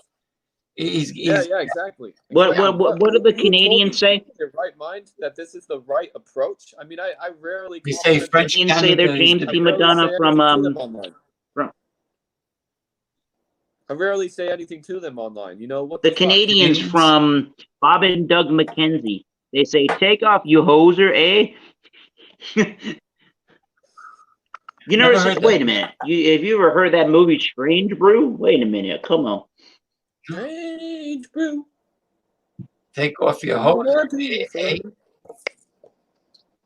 It was what was it? Bob and Doug McKenzie. They were on the 80s or the late 70s on SNL. It was Rick Moranis and this guy Dave Thomas. They did a show called The Great White North. Come on, yeah. what? Oh, they went to a brewery and everything in the movie. Okay, you gotta watch it. Go look up that movie on YouTube. A Strange Brew. You would love that movie. Maybe I'll find it on Netflix. Strange Brew is a song by the band Cream. Yes, James. Yes. Strange Brew, What's Got Inside of You. Yes, correct. What did you think of that? No. Strange Brew, Look What's Inside of You. Strange Brew. There it is. There you go. 1983.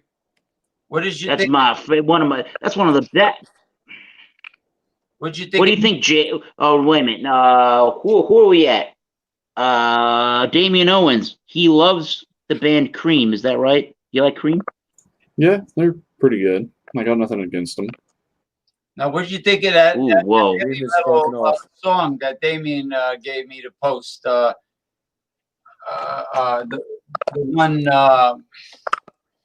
one that sounded pretty damn good.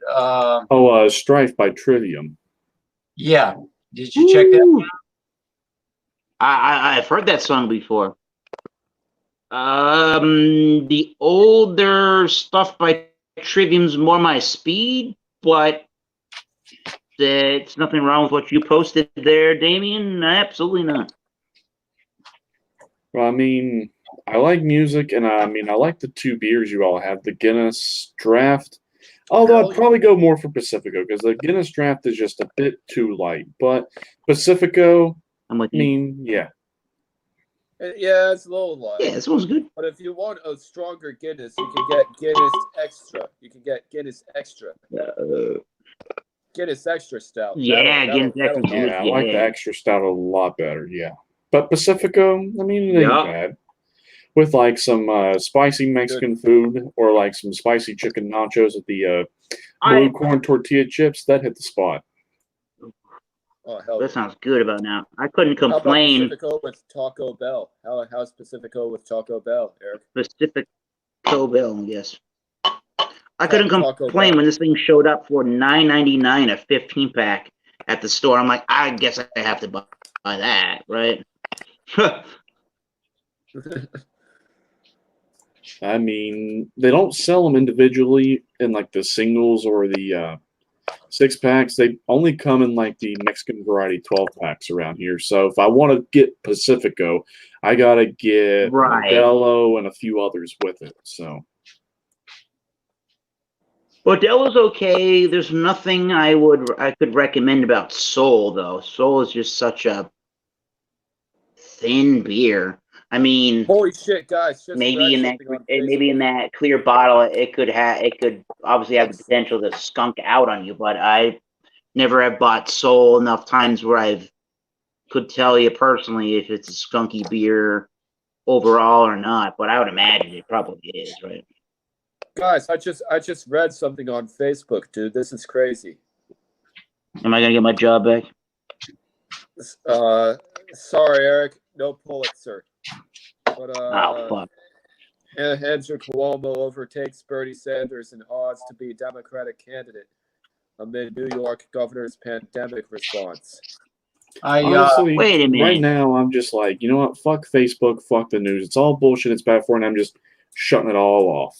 You know what I'm tired of? I'm tired of people being exploited over fear mongering, and Yeah, I think me too. the system is exploiting we the people with this fear mongering. I mean, granted, there are people, some of them even healthcare workers, that don't have protective gear. If they have an underlying condition, yes, but the regular influenza kills many more people than this. And the reason why I left is because after 3 weeks, my body temperature came up a bit. I was talking to Damien about that the other night. He kept me company when I was freaking out, and I took my temperature. You were talking to me. And I was talking to you too, Michael Hill. It came down to 97.7 from like 100.3. And I'm relieved. So now I could breathe and I could relax a little bit and be my usual. Well, you're very healthy. You have a healthy immune system. Oh, well, I wouldn't. Don't brag. Hold on. Let me knock on wood. No, you can't because you'll jinx me. But now I think I'm back to my old piranha self. And you're going to be fine. Everyone's going to be fine. Don't listen to this whole entire bullshit from sheep as well as shepherds. It's all bullshit. It's all bad for you. It's a hoax. It's fake. It's not even real. They've admitted that they're deliberately doing this to create fear and hysteria. Not directly, but indirectly, they're saying they're doing it. It's all staged. It's all a plot. It's all a front for something. Now, what it is exactly, I don't know, but it's evil and it's sinister, and it's going to come to the forefront eventually. I heard a whole bunch of Republicans bought a lot of stocks after they plummeted, and some of the Democrats did also. They bought a whole heap and helping of stocks. There's definitely scheming going on, and I think that everybody's a schemer. I think that the pineal gland, the third eye of Damien Wolf Owens, he sensed it a long time ago, and I have a feeling he's right on the money. Yeah, I smelled the bullshit reeking from it from day one, and people at work tell me I'm in denial, and I'm just chewing them out and telling them, you know what, you're a sheep. You need to just cut the shit, wake the fuck up, and smell the coffee before it's too late.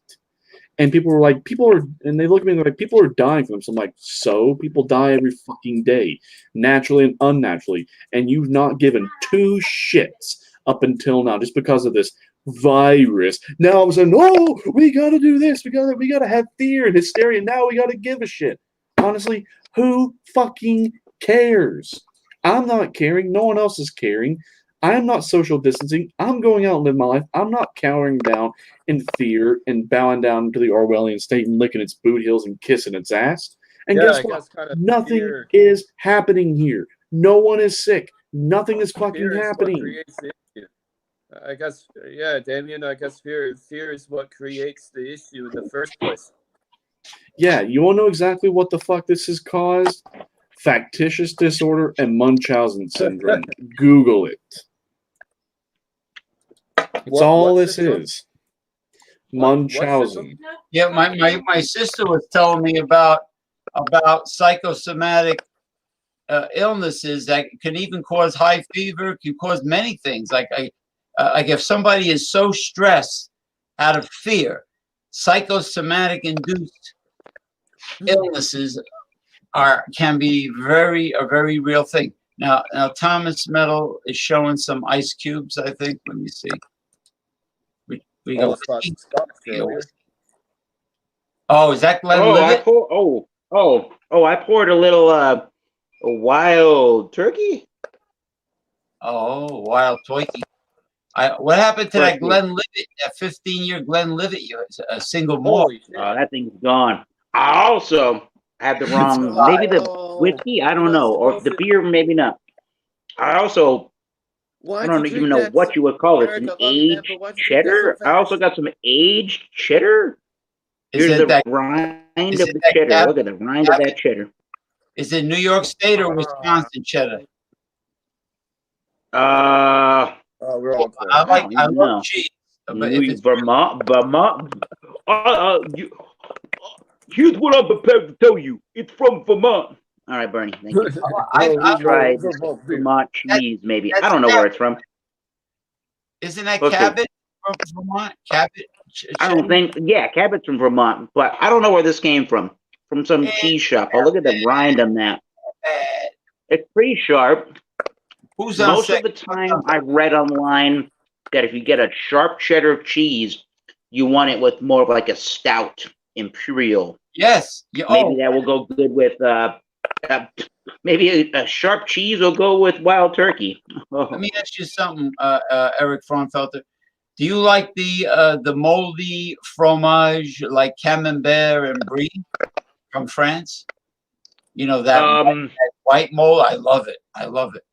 I don't really know that I have experience with that. However, I can't really say why not. Yeah, I like intense flavors. Yeah, I think I would. This cheese is good. Damn. It's aged. You have to let it ripen, and it comes in a wheel. I'm good with that. You know, it's a wheel. A wheel. Yeah, Michael Hilton. A wheel. It's got the molds, and then you let it age. You get soft, and then you can spread it on any cracker you want. Now, if you're one of Jay Terrio's listeners, you'll probably spread it on cheap crackers like Ritz or Saltines. It's different from hogshead cheese. I love hogshead cheese. I would love to try that. I eat all those pig snoots and ears and tongues and freaking. What are they just drinking? Pacifico? That's pretty good. I think I want a stouter beer with this cheese, but with just plain old Pacifico, it's very okay. So here's cheese with its kind of almost nutty kind of rind. It's not creamy like James was just talking about. It's a hard cheese. So if I eat it this way, where I get cheese and the rind. So it's kind of like playing the drumstick. You have to hold it properly. You gotta make sure that it's like an ogre. It's got a lot of layers. You gotta be able to eat the layers. So the cheese itself is very sharp, but I'm almost getting kind of a nuttiness from that rind. You know what? You are pretty creamy, but then when I drink it with like clean Pacifico, well, Pacifico, it just cleans the whole palate. Yeah. It reminded me of a Corona. It reminded me of a light version of Modelo Especial. Very light. Yeah, I think I'd have to go back to Modelo.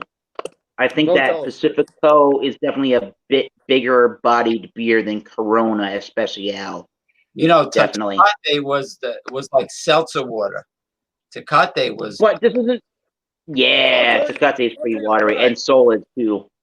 Sol, with the pepper, with the what was it, cayenne pepper extract they put it in. That one Sol, what do they call it, Mechalate or Mechalino or. I don't drink these beers. Mechalino. I don't drink these beers. Maybe Damien would know more. Gabriel Solias would know about the Mechalata. Yeah. Yeah, I don't know. So this cheese is amazing. I don't know what it is. The parental units that bought the cheese could not tell me exactly what it was when they bought it. They bought it from a cheese shop in their area where they have another home in a boat in Rhode Island. They bought it near that place. But it tastes like an aged cheese. Again, the rind is hard and it's got a nuttiness to it, but it's pretty sharp without being too abrasive. And this is the wrong beer with it. Only the beer goes good for a complete palate cleansing apparatus. Speaking of palate cleansing apparatus, let's see what Mr. Michael Hilton's got here now. No, pick it up. He's good. He's good. tap the that cap when you're gonna pour it. Doggone it. IPA. How much is the shirt? Gambino. Here's my childish Gambino impersonation. IPA.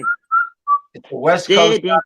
It's a 9.75% ABV. 9.75 ABV. What's the brewery on that one, Michael? What is it? 91 IBUs. Drake's. Drake's.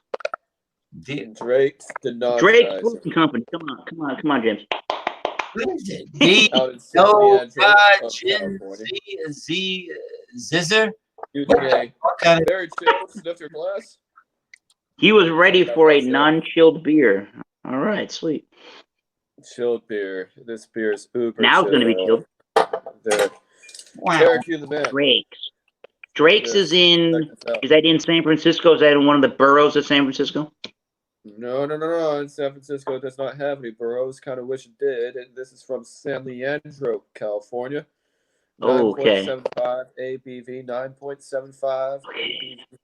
91 IBU.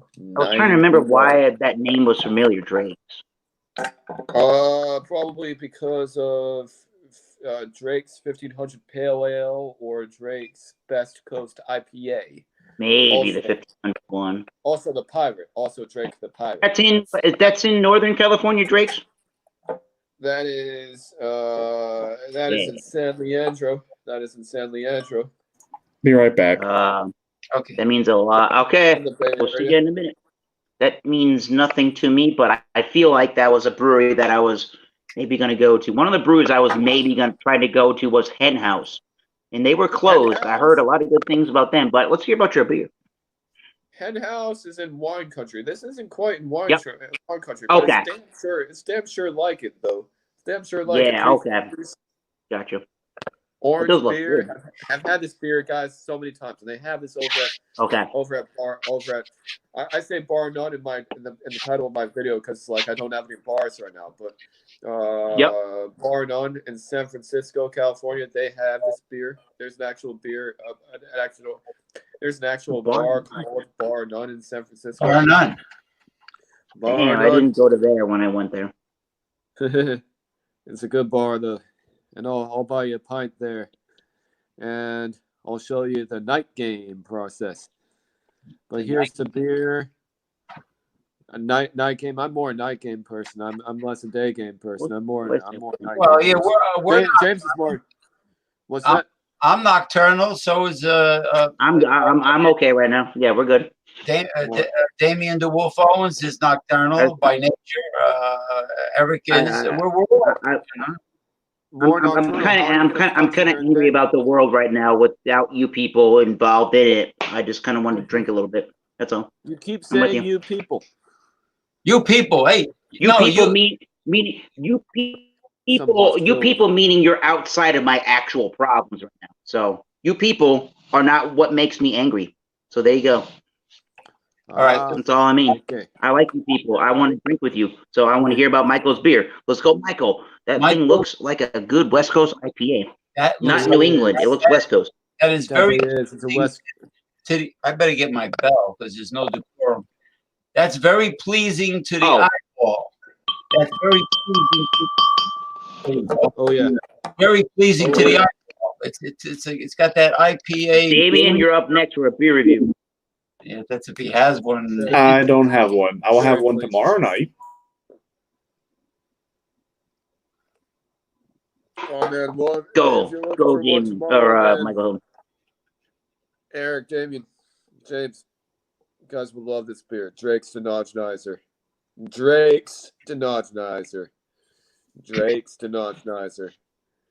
9.75, 91 IBU, 19. Mild, medium, or high on the bitterness?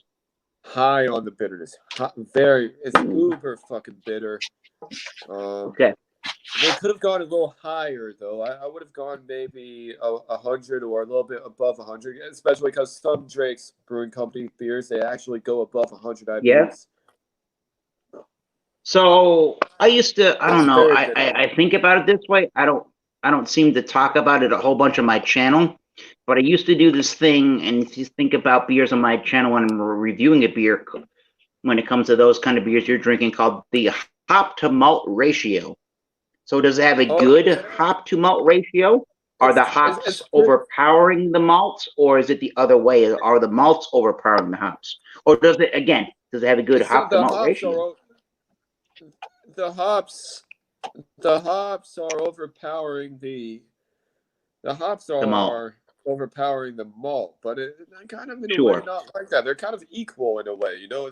You get that strong hop 40 almost percent. Well, you get that strong hop resin, Eric, and I feel like that's what you're talking about. Is you're looking for that kind of that's exactly what I'm talking about. Kind of balance between malt and hops. You're looking for the malt hop balance, right? And it's that's what I'm talking about when I say the ratio to it. Yeah, is it by a good ratio? In my mind, I'm thinking it's like 50-50. You're getting equal amounts of that hop and that malt. There's a good ratio of hops to malts in your beer. The hop to malt ratio. Trademark that, James. Trademark it. Hop to malt ratio. Hop to malt ratio. Hop to malt ratio. And I wouldn't be angry if Michael, you said there's 60% hops to 40% malt. That's fairly close. But how close are the malts to your hoppy beer flavors? I feel like it's 50-50, honestly. I feel like just the malt and the hops actually play off each other really fucking well. So you're going to have as many hops in the beer as you have malt. It just has such a strong fucking resin that way. So they play off of each other so well. Wait, hold on a second. It says they're tantamount. They're tantamount. A beer with too much malt or too much hops is not going to do well. I feel like Guinness, for one, has a lot of fucking malt. This the St. Bernardus has a lot of yeast. Not a lot of malt, maybe more hops, but not a lot of malt, dude. But this has a perfect amount of everything, and it also has a little bit of yeast for a little bit of a nice hop resin that you see me talk about on my channel. It's awesome, man. And what's so cool about this show, by the way, is just talking about beer and girls. Like that is just like the perfect combination, because you know, especially during this quarantine, what else can you do? What else can you do? Just talk about listen to lots of heavy metal and blues and classic rock. Those are also good topics. But when I was working until today, I would be listening to music all day long, and it was great. When I was at home and I could do my own thing in my own home, I was listening to, what was I doing over the past week? I was listening to ZZ Top. Today I was listening to a lot of the band Mountain. Even John Mayer was really good. What was the other one I was listening to? Toto from the 80s. That shit's amazing. That was my music of the past week. And I would put it on YouTube, and then I have a Bluetooth speaker, and I would blare that thing, and then it would be going throughout the day. I would find live concerts and let the thing play for an hour or hour and a half while I was working. It was pretty good. We should definitely play some music right now. James, oh wait a minute. Here's Gary, what's gonna happen. We're gonna play some music. Gary, if you could listen to one band right now, what would it be? Go. Well, probably the first thing that comes to your mind is what? Just pick the first. AC/DC.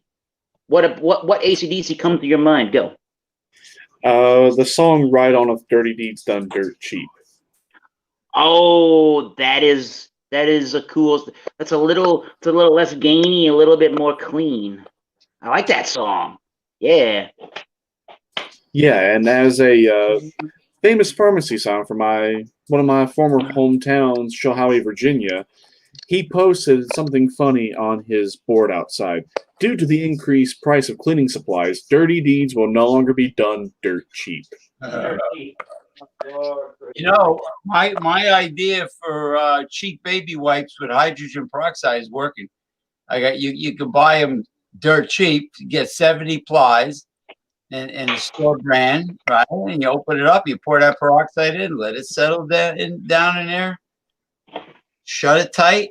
There's your antibacterial ass wipes. And now we have. Oh, I forgot to ask Michael Hill what kind of pizza he had.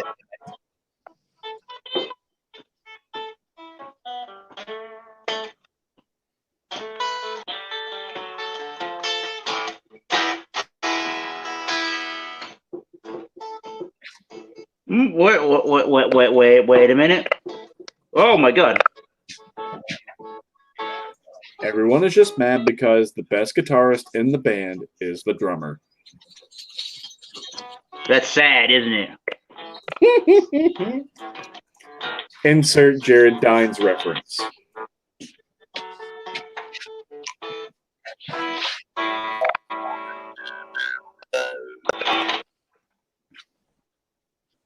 James Piranha-Do with the didgeridoo.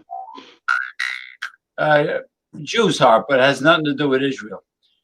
It sounds very, when you play that thing, it sounds very, very Australian for some reason. Didgeridoo. Another shrimp on the bobby, mate. You know, he really did have an affair with that blonde. Crocodile Dundee. Was it Ben Hogan? He left his wife for that blonde. Ben Hogan, something like that. Oh, Paul Hogan. Paul Hogan, I'm sorry. Now, you know this guitar. I like that guitar. Look at you know this guitar, Damian Owens. You got the Paul Reed Smith F2 Standard. It's in a satin finish, but whatever. I got it set up nicely. We got Seymour Duncan, JB, and a jazz in the neck. Sure, why not? 75. We got Michael Hilton from the West Coast, San Francisco. Like the song by what's that name again?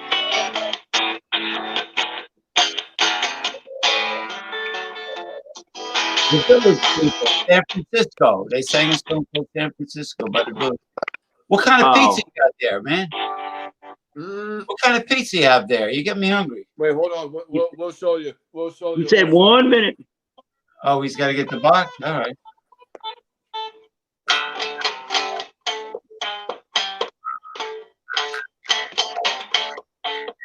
Craven pizza. A rising crust. Those are the pizzas, those rising crust. It's all right. What do you think? What do you think, Damien? The best frozen pizza? I think it sounds pretty good. It sounds like it can play some blues, some jazz, some rock, some metal. I mean, you got a nice little setup there. Let's do that pizza can play some nice jazz, blues. Right. Something real funny, like a funny blues song. Like there was a man from Louisiana that only had a show for 60 minutes long. If you go beyond 60 minutes, he cut you off. He votes Republican every time.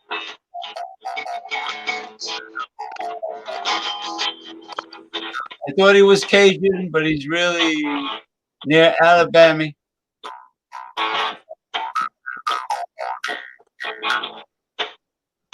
Thomas Middle 75 went full screen on his show, and then all of a sudden, he cut him. He removed him from the full screen. Oh yeah, I heard about that earlier. And he put all the Budweiser people on instead, and I was very disappointed. Oh, Jay Terrio. Oh, well, that guy's a legend. Yes, Thomas had Metal 75 had the corruption. Was it the corruption beer that you brought?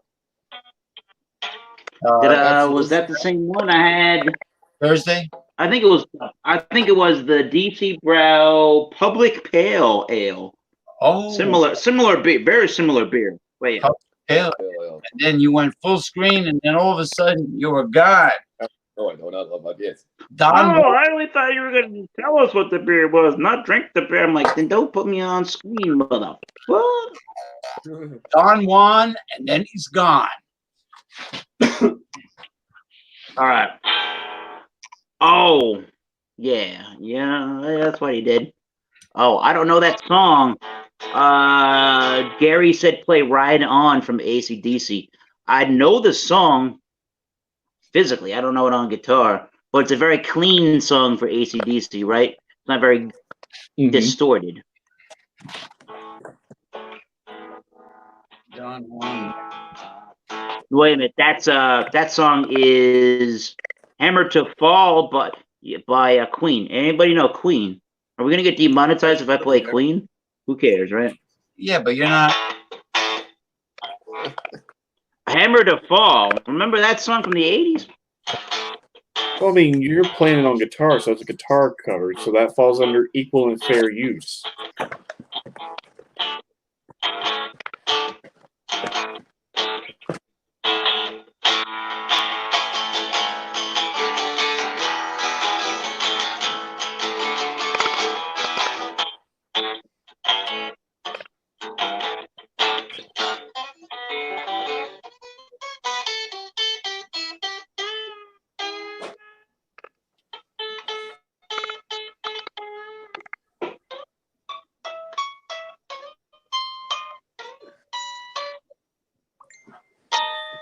Ooh.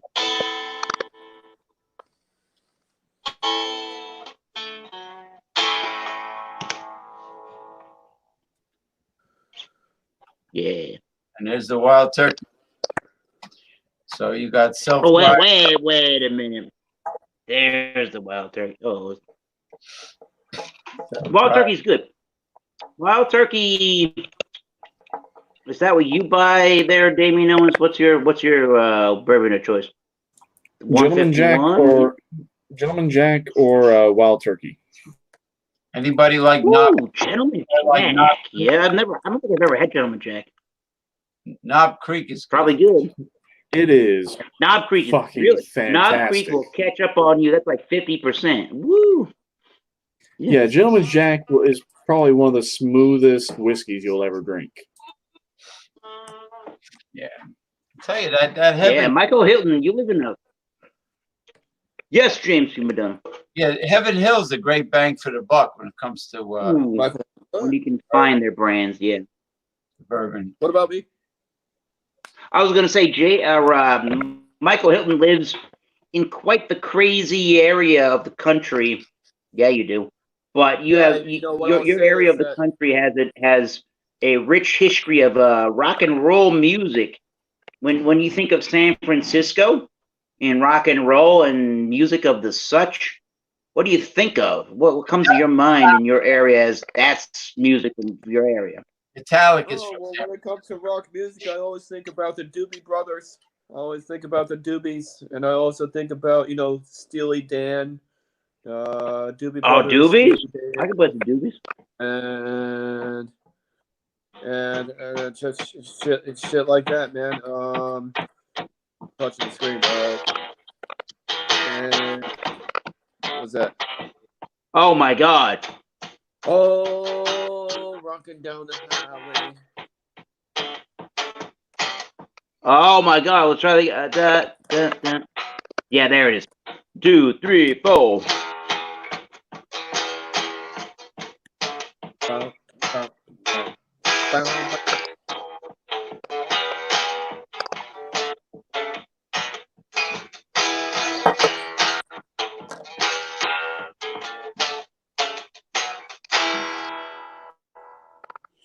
China Grove by the Doobie Brothers. Oh yeah. And what else there?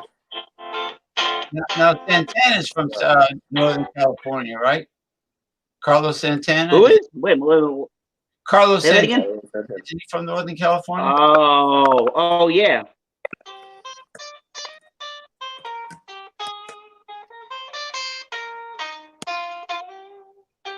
Boy Como Va, Black Magic Woman.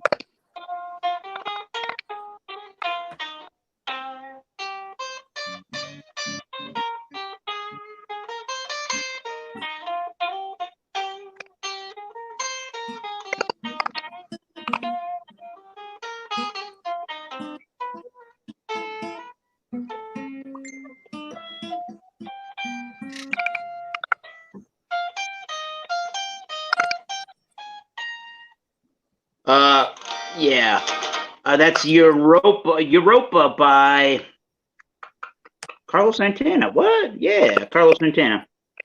That's one of the coolest songs to play. It's in C minor. If you need to know, Damian Owens, C minor.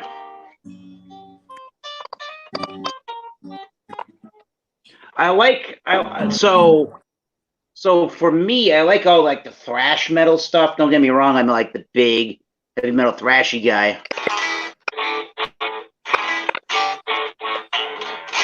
And I like that style. That's probably what I am, really. I like all the heavy black metal, death metal, like traditional stuff. But if I'm gonna like sit down and play guitar, I kind of like the BB King approach, which is not really keep it simple, stupid, but I like to play melody. Like the band, like Eric, like the band Slightly Stupid. You know the band Slightly Stupid? Yes. And that's sort of where I'm going, but not quite. Which is with like the traditional blues players. It's about feel and the melody over how fast you can play and how many different kinds of techniques and licks you can play in your instrument. And I think that's a good thing for our buddy Damien to remember, and sometimes it's hard for me to remember as well when I'm playing my primary instrument, which is not guitar. Strangely enough, it's the drums. What we have to do as drummers primarily is play appropriately to the song and keep the time in that song. It makes no sense if I'm going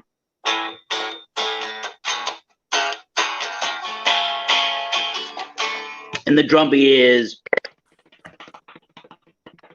That makes absolutely no sense. You have to play appropriately for the song as well as keep the time as the drummer. Does this make sense? Hey Eric. Does you rockin' dude? Does this make sense?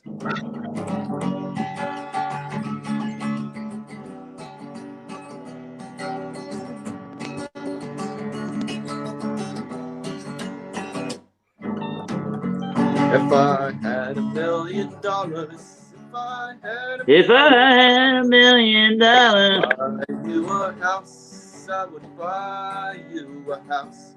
If I had $1 million, if I had $1 million, buy you a fur coat. This fur coat is cool. Yeah. How's that?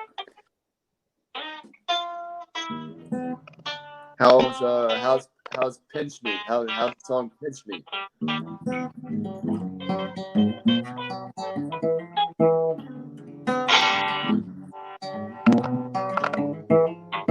This is my G chord.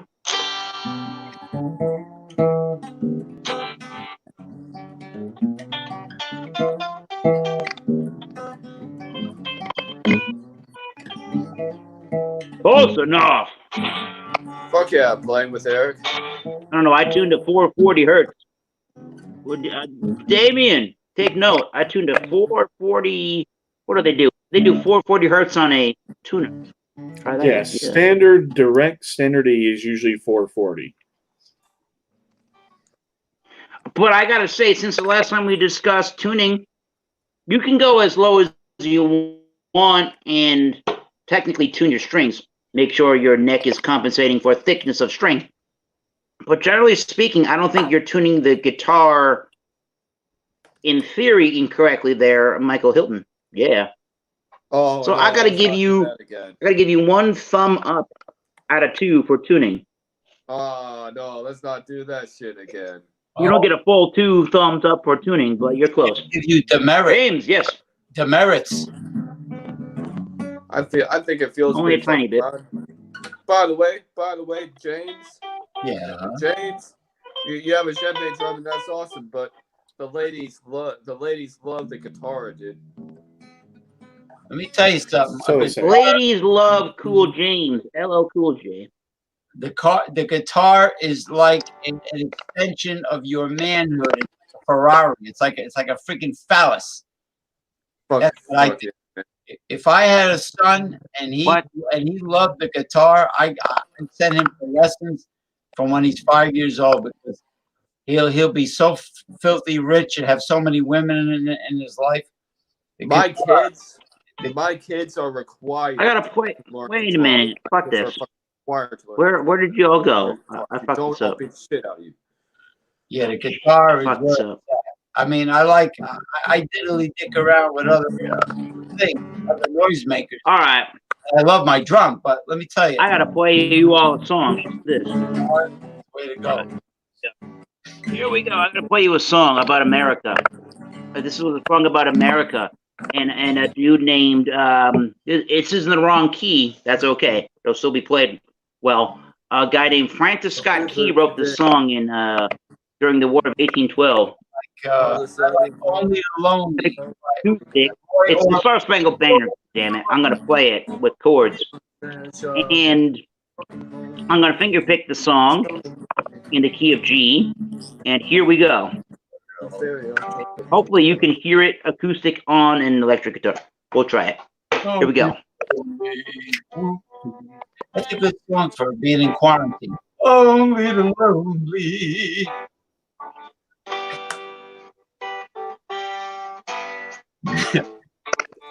Losing my mind.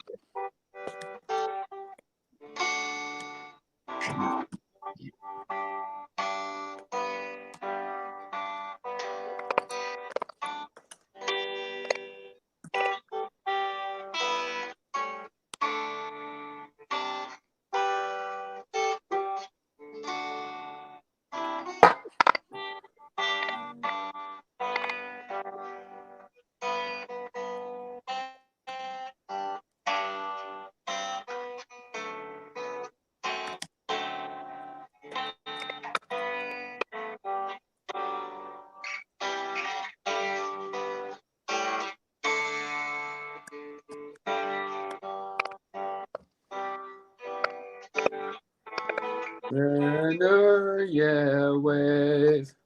Yeah. Did they say yet wave like Archie Bunker said? Close. Yeah, wave. Yet wave.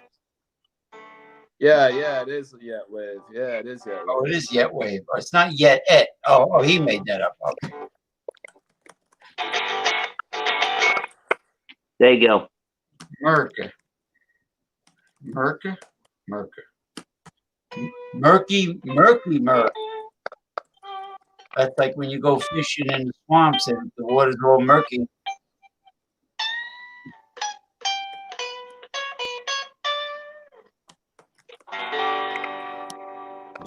Yeah. Well, I have a challenge for you, Mr. Thomas Metal 75. So, since I'm learning to play the drums, challenge failed, but go ahead with the challenge. Maybe well, I it was won't gonna say, fail. here's the challenge. Okay, since I'm learning to play the drums, you record a guitar track, and here's the challenge: to see if I can make a simple, moderate, and complex beat to the 3 guitar tracks. Oh, this thing is fucked up. What, 3 guitar tracks? Yeah, like, so do one for simple, one for moderate, one for complex.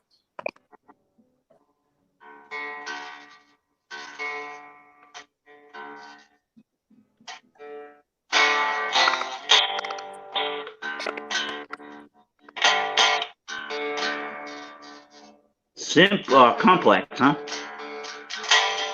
Yes, simple, moderate, and complex.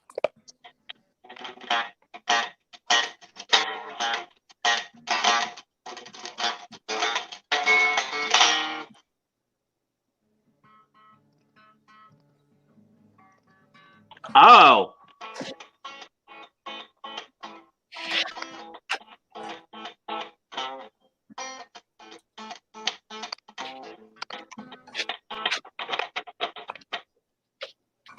You were playing ZZ Top there, Michael Hilton. I liked it. Oh, sorry. I'm playing "Pinch Me" by "Pinch Me" by Bare Naked Ladies.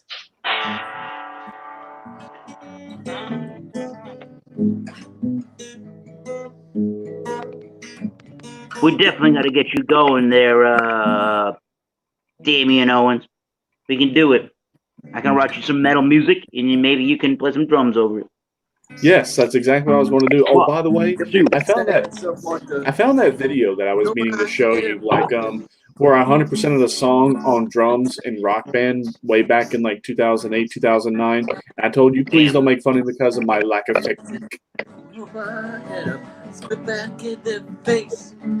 Can I play with madness?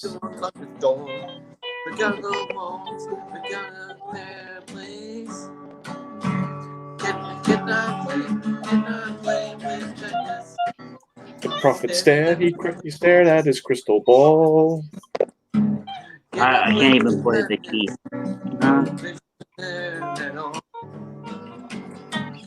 Can I play with madness? He said, "You're blind, too blind to see." Are you singing the Iron Maiden version? Blind to see. And am I playing Iron Maiden? I'm hearing Damien Owens singing. Can I play with madness? It's a song by Iron Maiden. Can I play with madness? With the spell and the crystal ball. Even though it's copyright infringement, no offense to you, Iron Maiden.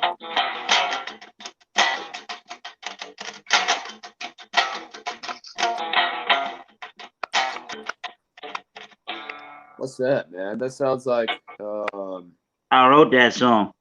I wrote that little section. Damien Owens is gonna have to play a drum beat to that. Yes, I will. This is in drop D. I'm in drop D. Here you go, Damien Owens. I wrote a song for you, Damien. I doubt you can drum it. I doubt I can drum it. I wrote a song. It came out like that band Gojira, but here you go, without any I say distortion. Gojira. Yeah, whatever. It's in drop D, without any distortion, without any amplifiers. I guess I'll just play it. Here you go. Gojira type song.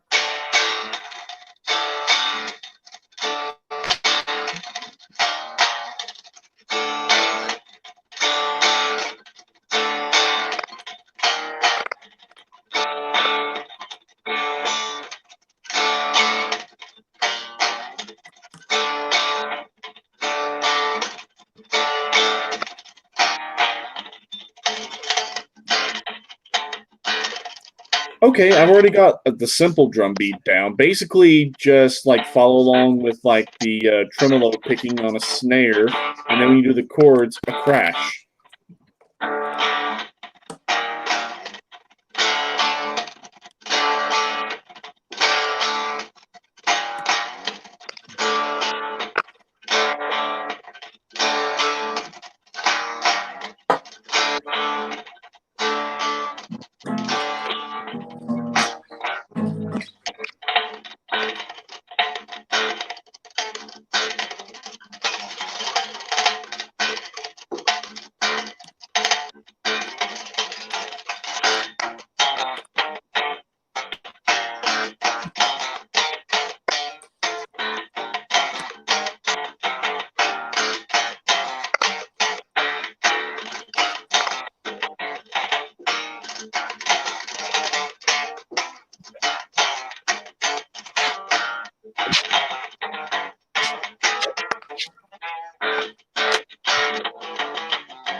Yeah, I've already gotten the drum beats down for that. So for simple, basically when you're doing the tremolo picking, basically just do it on the snare, and then when you do the chords, just have a crash. Here's your rhythm in a nutshell is.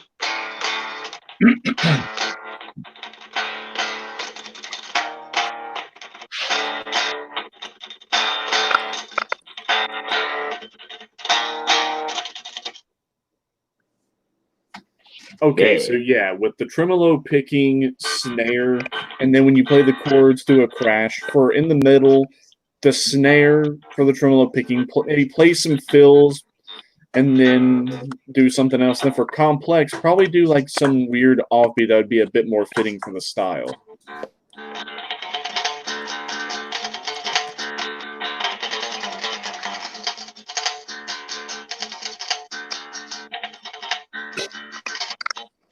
Sounds like a Lamb of God riff.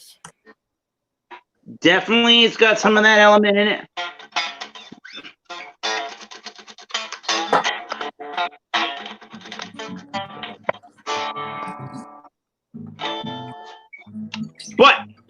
This is not our show.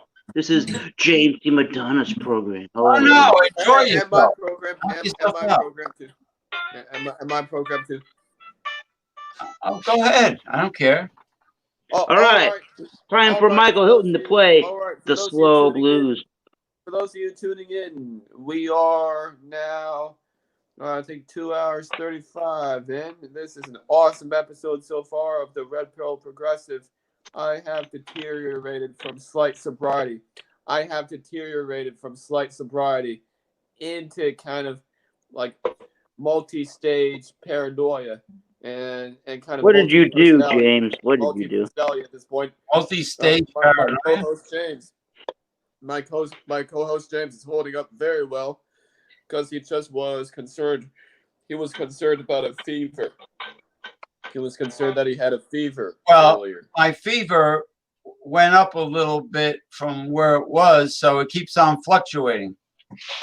I don't know why it's fluctuating so much. I'll have to ask my doctor Monday, but what do you? It sounds like you. So you're socialist. You're a socialist, but it sounds like you really approve of these social distancing measures. That's very interesting, James. It's necessary. It's not necessary. like it. I cannot believe people going out. They're fucking walking around, practically. Couples walking around, practically hugging each other in public. People not walking around with people not giving their dogs leashes when they walk around. Dogs without a leash. No. Dogs need a leash. Couples, she goes for a walk first. She comes home, then you go out for your walk. Yeah, a lot of you go out for your walk. How's that? What if you got an aggressive dog and he bites somebody, Well, yeah. I feel like people want their dogs to attack people as a way of saying, "Oh, well, I'm so lonely right now." Fuck you're being lonely.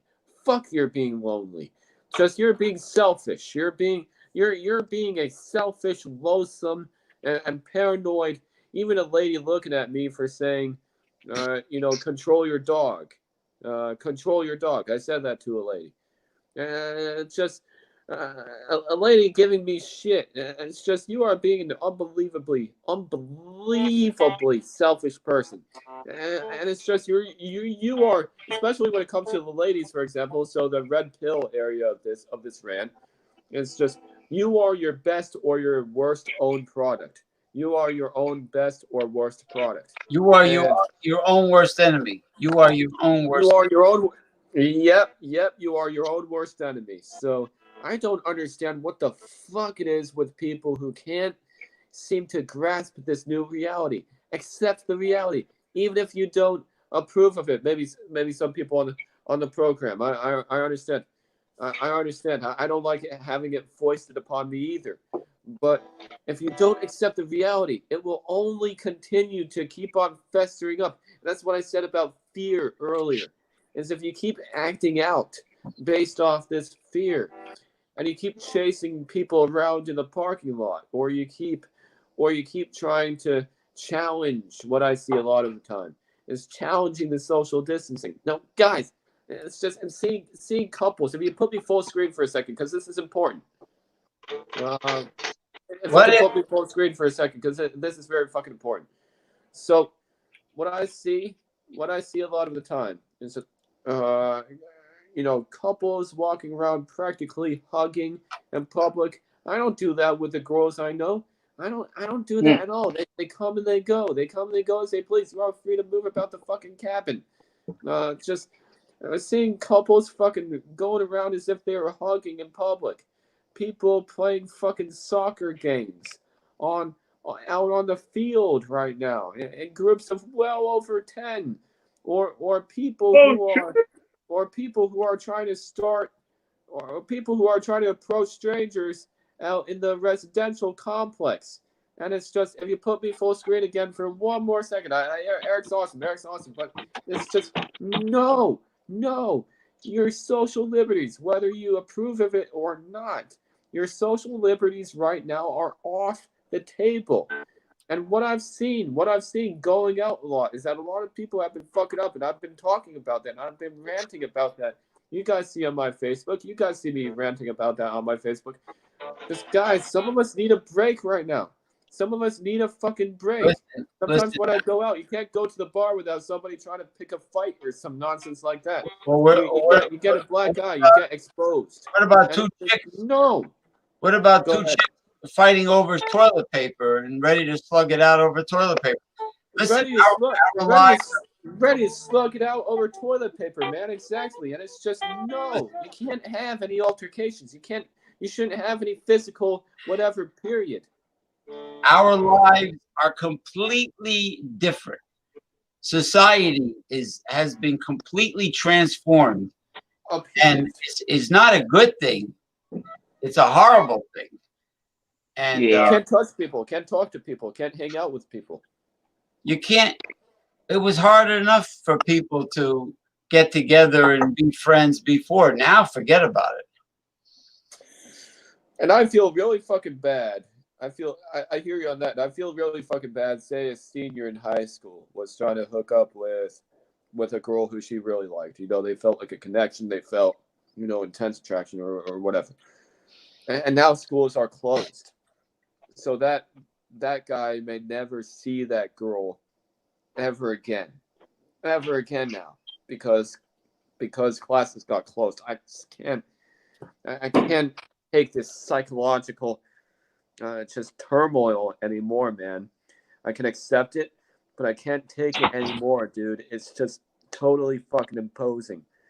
And it is nice to take a break, but I don't believe in, how can you really take a break if it was imposed on you? You know, how can you take a break from everything if it was imposed on you? I think you should take a break when it's voluntary, when it's a voluntary gesture. It's a voluntary action of intent. I'm going to fucking just chill out and reflect on my actions for a bit. But no, it's gotten so bad to this point where people are being literally forced to be away from people because they were not considering their actions. And now, yeah, what you see now it makes me cry, man. Couples going around just fucking hugging in public. People overusing the parks, and James seems disgusted about this. People overusing the parks, people not having their dogs on a leash, people going to the beach for spring break, and it's just no. There have been maybe 2 high-profile cases of young people just confirmed deceased from this virus, and we are well over Italy's limits. We are well over China's limits. We haven't even tested everybody yet. A single test takes 5 to 7 days to see the impact, see the effects of the virus. And that's a whole other thing. It's novel coronavirus. It's novel. So you are not immune. You are not Robert Neville in I Am Legend. You are not Robert, as much as you might like to think it. You're not Robert Neville and I Am Legend. You are not immune. Did you know that some test kits from China that went to Italy didn't even work? Holy fuck! Wait, whoa, that's a bit of a bombshell. So what happened there, man? They weren't accurate. They were. What's the word? Quality. Their quality control standards still suck. Oh, did they ever not suck? I mean, I work with these people on a daily basis. They make this shit for us. But like, actually, did they make this? Yeah, they did. But that's not the point. I got a finished box. I don't know. Have I ever had this? I don't think so. 2018 Boda box. Boda box. You get 3 liters of wine in one of these boxes during the apocalypse. I don't know what the ABV on said Chardonnay is. 2018 Chardonnay? I don't know. That looks like water with a little bit of food coloring. I don't know. It looks like copper pennies, I guess. Does it smell any good? Not really. It kind of smells like sour grapes. It smells like unoaked. Like it smells like they made this in the stainless steel tanks. Chardonnay. Never a fan. I was never a fan. This is the same thing that's in the refrigerator. We haven't opened this box yet. I like. James is not about the hard liquor. I like. No, I like wine. I like Chardonnay. Don't get me wrong. This one's very kind of tart, tannic. I like Shiraz. I like Shiraz. Zinfandel. What about Shiraz? Zinfandel. I like Pinot Noir. I'm from Napa. I'm from Napa. So throw it all. Yeah. At me, So we went to Sonoma 2 years ago. I like Burgundy. And we were trying all the different kinds of Zinfandels we could, and I just couldn't get around to the mass amount of sweetness that a lot of these Zinfandels had. But we went to this place called Ridge, and they had Zinfandel Syrah. It was called Ridge, Ridge, and they made these They made a lot of blends, but they had a lot of Zinfandel blended with Petite Syrahs. Now their Petite Syrah is awesome. It's got what you want and what you think of when you think of red fucking wine. It's like the perfect thing with your steaks and with your dark. Or with your red meat. It's perfect with that. So it gives you some of the sweetness, but then the petites of that Zinfandel, but then the Petite Syrah comes in and it gives you more bold, tannic richness and depth of flavor to sort of give you what you're looking for in said red wine. Now I think most places in the country should be able to get these Ridge style wines, and they can range in a lot of different price categories. I bought it once or twice in my life personally for the parental units on a birthday or anniversary or whatever, and they're maybe between $20 and $40 depending on what you're trying to buy. So anything with the name Ridge, Ridge as the vineyard, buy it now. Cheap for what it is, fantastic always. Yeah, did you guys ever come across any beers with a February canned on date anymore? Like February 2020 canned on date? Is that even possible right now? I see it a lot still, yeah. Well, yeah, let me fill you guys in on the Coronora. So for Coronora, we have 133,363 cases, 27,365 deaths. The United States has well surpassed Italy, China, Spain. They were having it bad with not having enough beds, gurneys, not having enough masks. And the United States alone, and I majored a little bit in science, so I feel a little bit entitled to talk about this subject. But the United States stands at 104,671 cases. So it's just for all those motherfuckers out there going out to spring break, because you can't just say leave women alone for 1 second. You can't take a break for 1 second of your life. You can for one life maybe sit back, reflect, think about your good times and your bad. Think about I've had plenty of rejections. So you guys want to hear some of my rejection stories? I will say them. Like, you guys want to hear my rejection stories? What's that? Okay, so here's some rejection stories. One time outside of my favorite bar, I had gotten a girl's number. It seemed like it was going so well, and the next thing you know, she really doesn't want to hang out, and she threatens me. She threatens me with a can of mace that she has in her pocket. So I got her number, but then she absolutely would do nothing to hang out with me outside of the bar. So that was a rejection.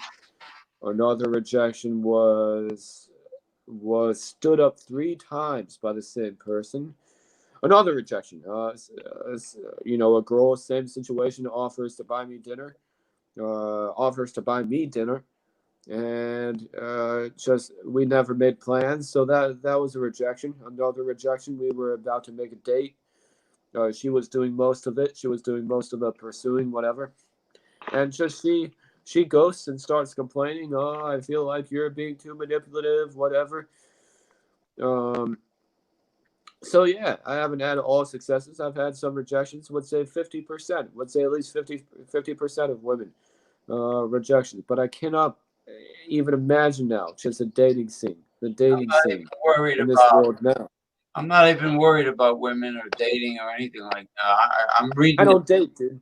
I'm reading this article about the United States Navy launches live fire missiles at China as a warning. I'm going to try to post it on Progressive. Good. Wait, what? China firing missiles?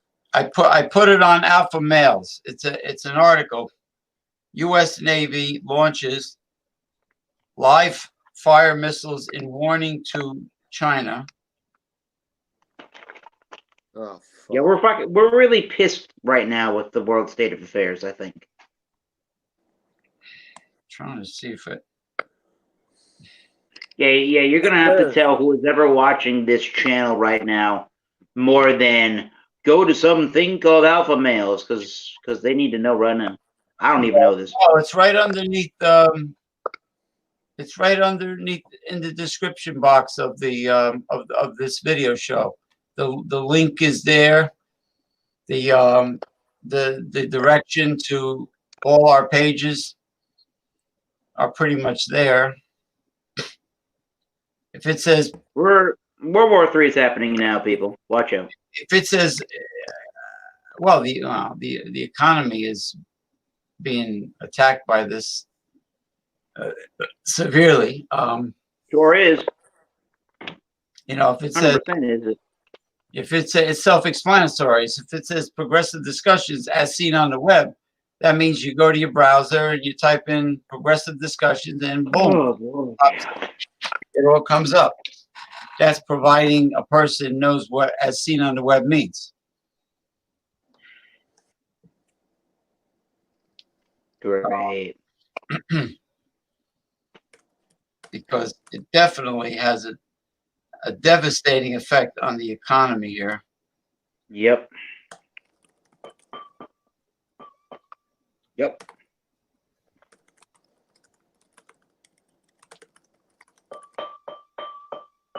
Yeah. All I know.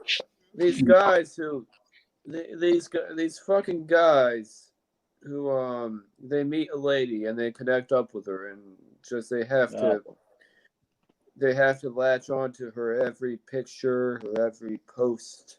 I don't comment on, and it means that you're more polarized. You may see more rejection over time. Well, they're beta orbiters. They're sycophants. Yeah, but here's the thing: is that they tell fucking me like how to run my sets when I'm in field, and I really don't fucking appreciate that because here's the thing: is I don't comment on ladies on Facebook. I don't comment about them. I don't bother them. I might invite them to a video that I'm doing. I might do that, or I might send them a message here or there if we get into a conversation. Maybe that's the problem. Is that the problem? I hope not.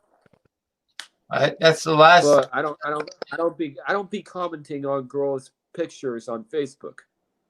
Well, neither do I. I have more important things to worry about, like this shit that's going on. Or Jay Terrio, peer review. No, I just make I just make jokes about. Correct. Yeah. Cheers, bam. I mean, if he goes 1 minute past the hour, you know, and I'm talking, you know, hell breaks loose. He tells me do a little musical ensemble, and then he cuts me, and then he cuts. Bam. Yeah, then he does that literally. Yeah, he cuts me off. Yeah, and yet people wonder exactly why I'm a hermit, stick to myself, and just, a lot of times don't fool with Facebook and all this other bullshit, and just don't take shit or opinions from sheep and shepherds. Damien wants to do a 30-hour beer review, but we're going to listen to you if you want to do it. I don't have one for tonight. I will have one definitely for tonight for when I get off work. 30 hours. Go buy a Boda box. Wait a minute, people. Do not buy the Boda box Chardonnay. That is crap wine right here. Jay said if anybody wants to debate him, he will give them 30 minutes to do it. Why? Why 30 minutes? Nope. I'm just gonna. Nope. I don't know, but I'm getting the sense here that our good buddy Michael Hilton's gonna get ready for that great old date. He's got that coat on. He's ready to mingle. Man, I was trying to see what my plans were. If I got Jay or any of his friends would not stand a chance if I were to debate him. Yeah, Ronnie S. could not handle debating me. In fact, he had a fucking temper tantrum and a meltdown. So if that's the state of debating right-wingers, not a chance. Yeah, but Damien, why don't you run for office, man? That's me? Run for office? Are you kidding me? In the future? Well, no. Let me tell you something. Let me tell you something, brother. If he runs for office, he's not following the program. He's going to tell it. No, it is. He's not getting the riot act from the powers that be if he runs for office. Right. Yeah, me running for office? No. Forget about the Democratic Party. Wait. Hold on a second, guys. Forget about the Democrats. Forget about the Republicans. Yeah, but I know that a lot of people say this, that they don't want to run for office because they don't want to be a piranha. They don't want to be somebody just trying to hold the fray. But Damien, if you ran for office, I feel like you would fucking rip shit. I feel like you would be. I could vote for you, man, because you're saying a lot of things that even if I don't agree with everything, just that doesn't matter. That's the whole point. You don't have to agree with something about everything. And if somebody can just at least, it's not so much about agreeing. It's so much about their marketing strategy. You would have just awesome marketing strategy, man. Now I want to show you the mentality of Americans today. The guy who sent me the article about the U.S. Navy firing the live warning shot missiles, he follows it up with a funny music video. Now, don't send me something dead serious and then follow it up by a funny music video. I mean, that's trolling. That's trolling. He's trolling you. In this fucking society today in America, he's following it up with something trivial after he shows me there could be a brink of World War III, and then he wants me to laugh at a funny video. What's wrong with that? This is the guy that'll never go public on a show. He'll not even voice. No, China's the wrong. China's the wrong.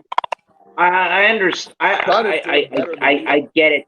I get it to a certain degree. China is a lot of what's to be undesired in the United States of America right now. I get it. I got you. True. However,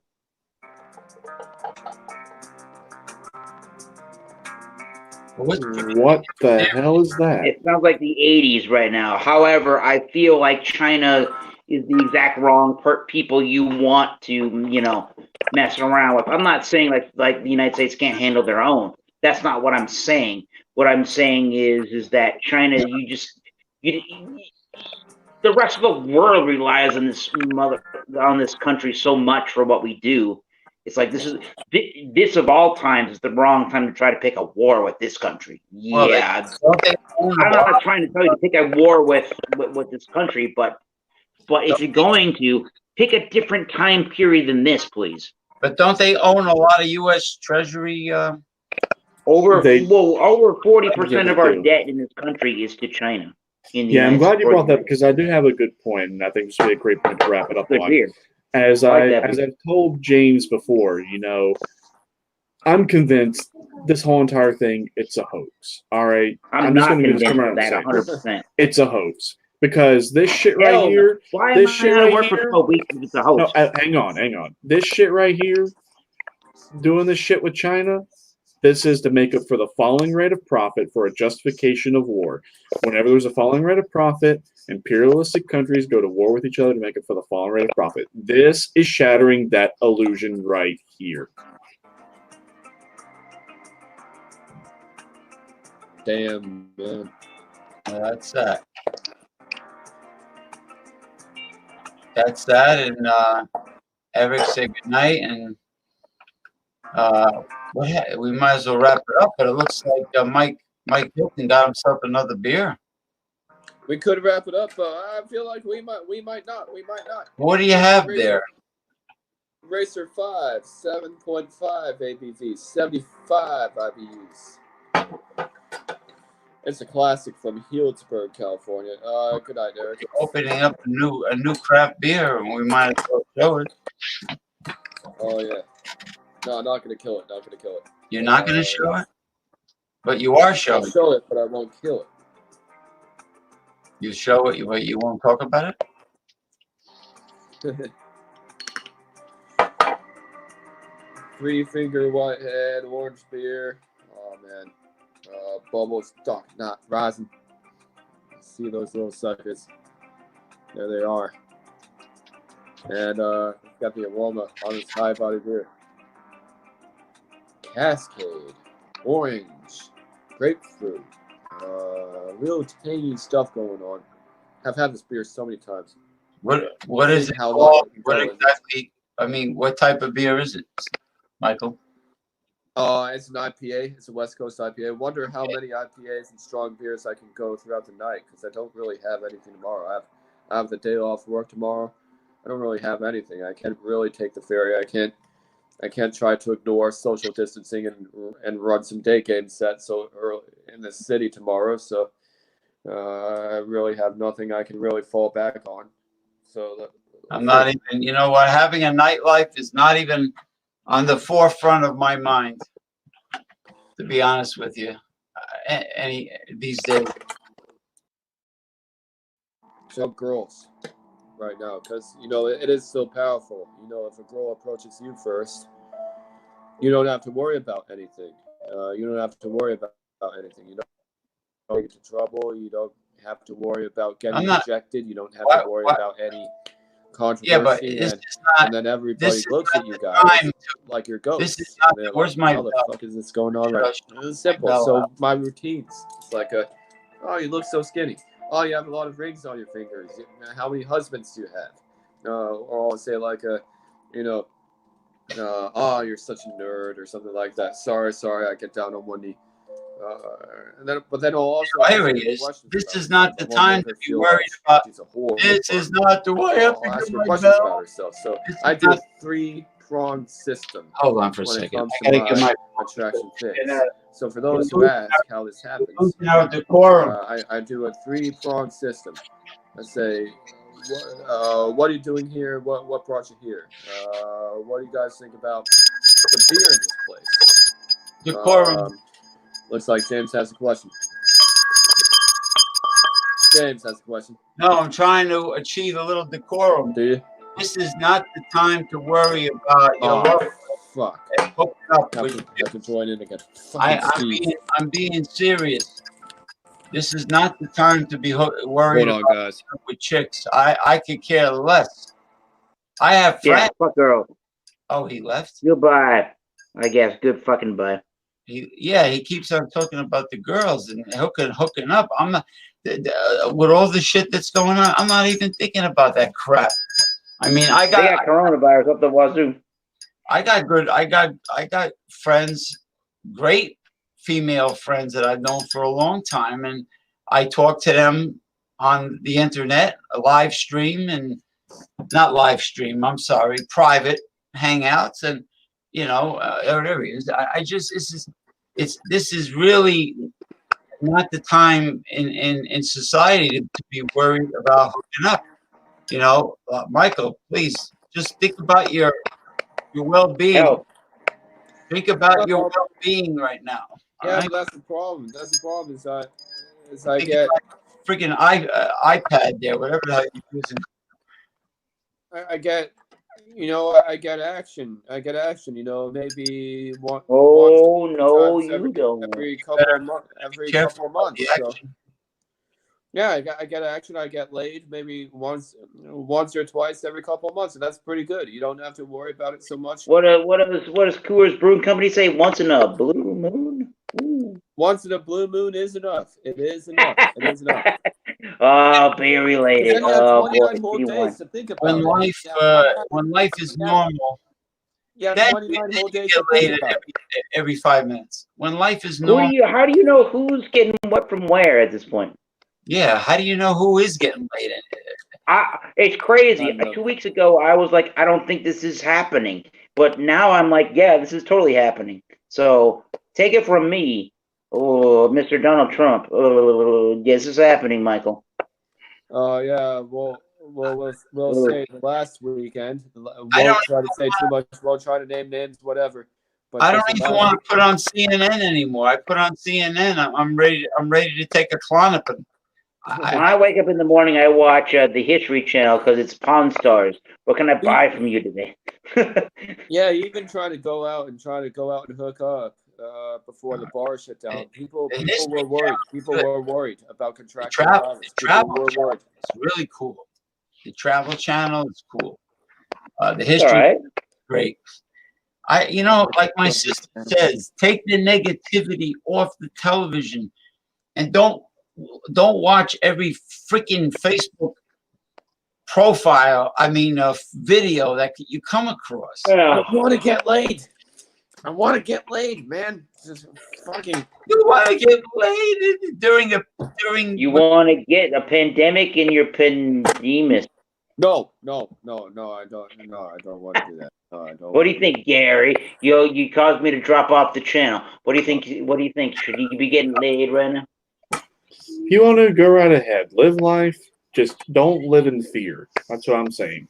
Go out, live life, enjoy yourself. I got a good title for a show starring Michael Hilton.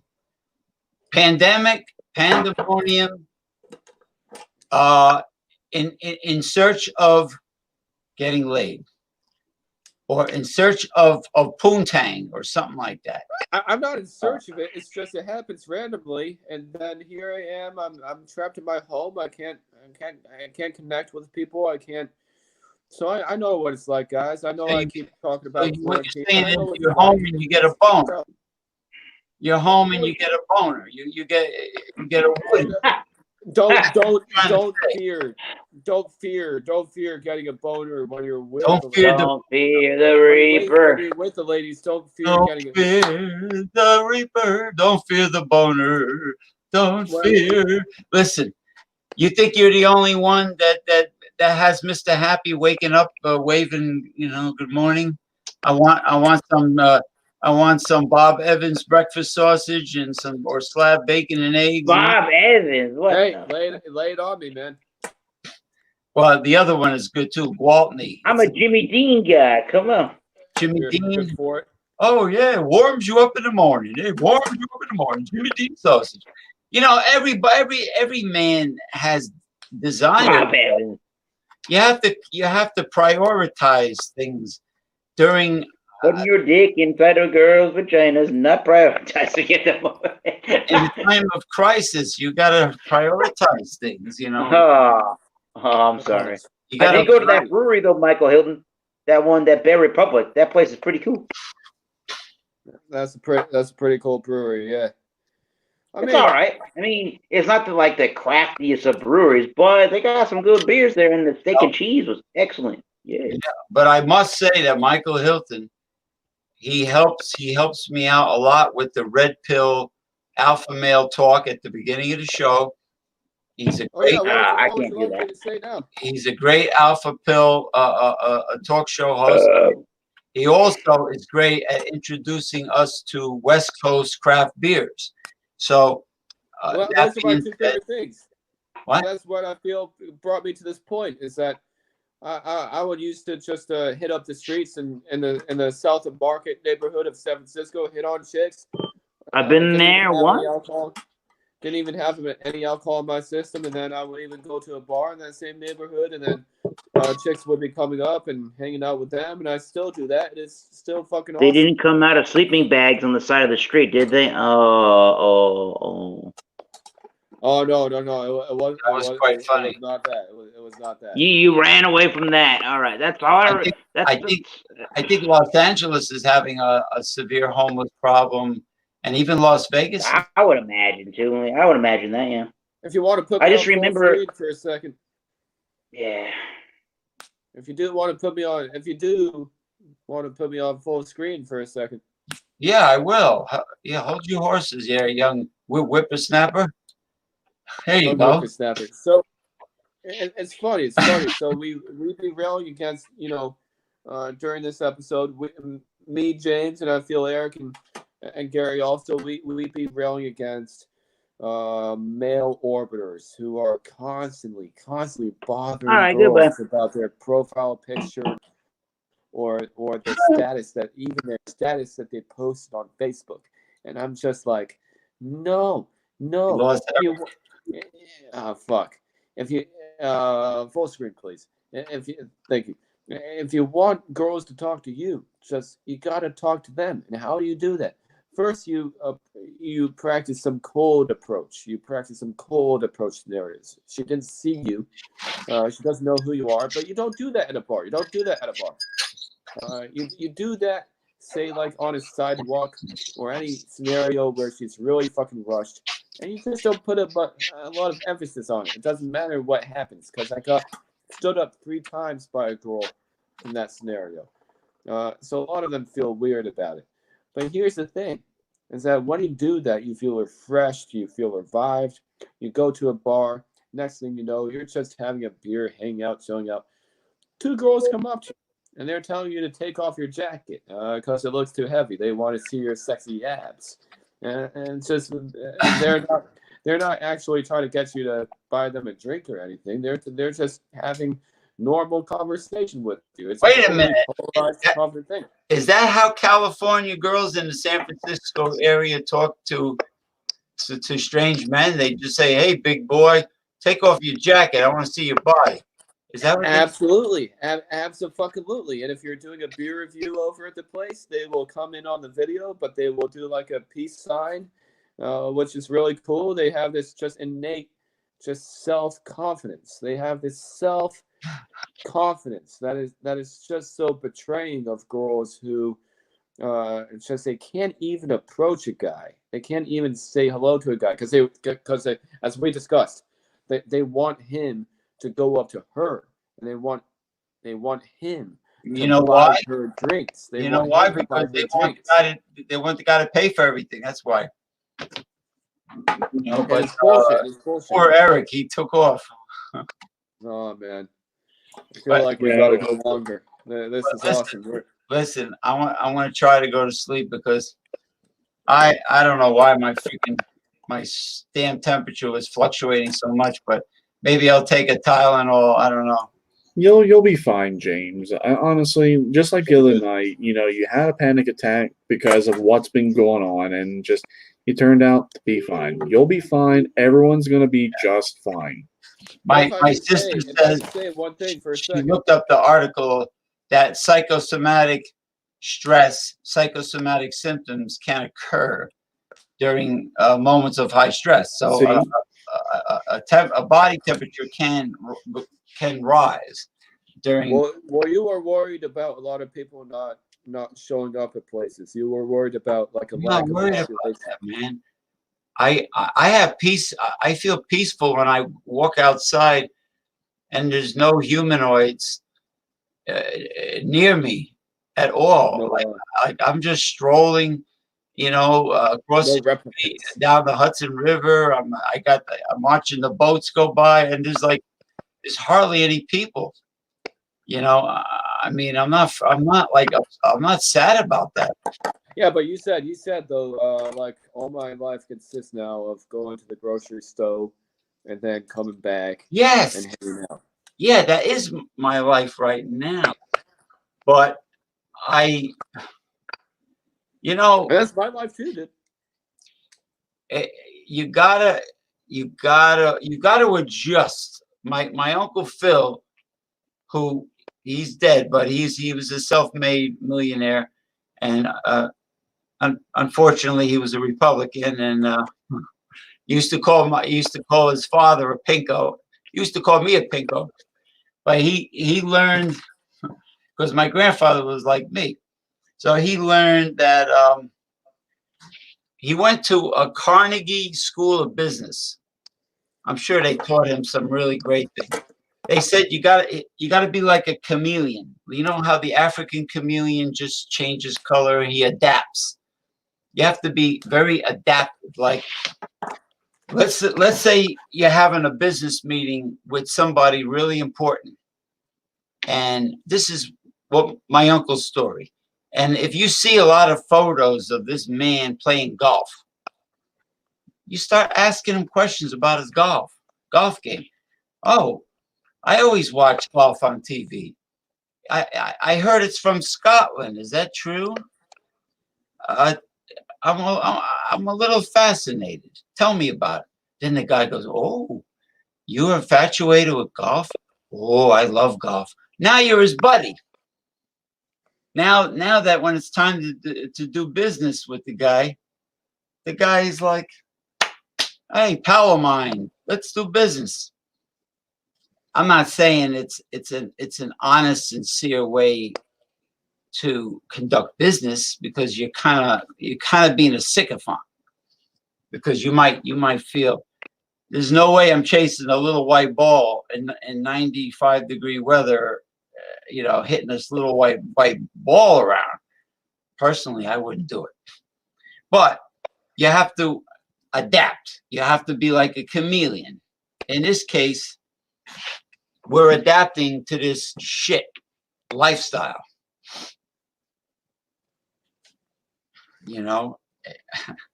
I don't know what else to tell you. I mean, okay, so there's a pretty I feel like a dick talking about this, but there's a pretty hot lady on Facebook who just changed or updated her profile picture. Do I comment about it? Do I send a like? No. Notice how many guys are commenting about her photos. Before you comment, like 15. So you're gonna blend in. Yeah, right there. You're gonna be a needle in a haystack, or a hay in a needle stack, or a hay in a she looks like. You're gonna be like. You ever see the egg noodles, the Pennsylvania Dutch egg noodle? You know, the real skinny egg noodles. They're so. I know what you're talking about. That's what you're gonna be. You're gonna be a little skinny egg noodle in a bowl of soup.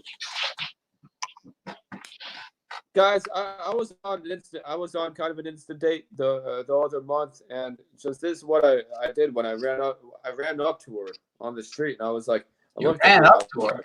And I ran up, and I took this fucking AirPod case from Steve Jobs, and I went up to her, and I was like, whoa.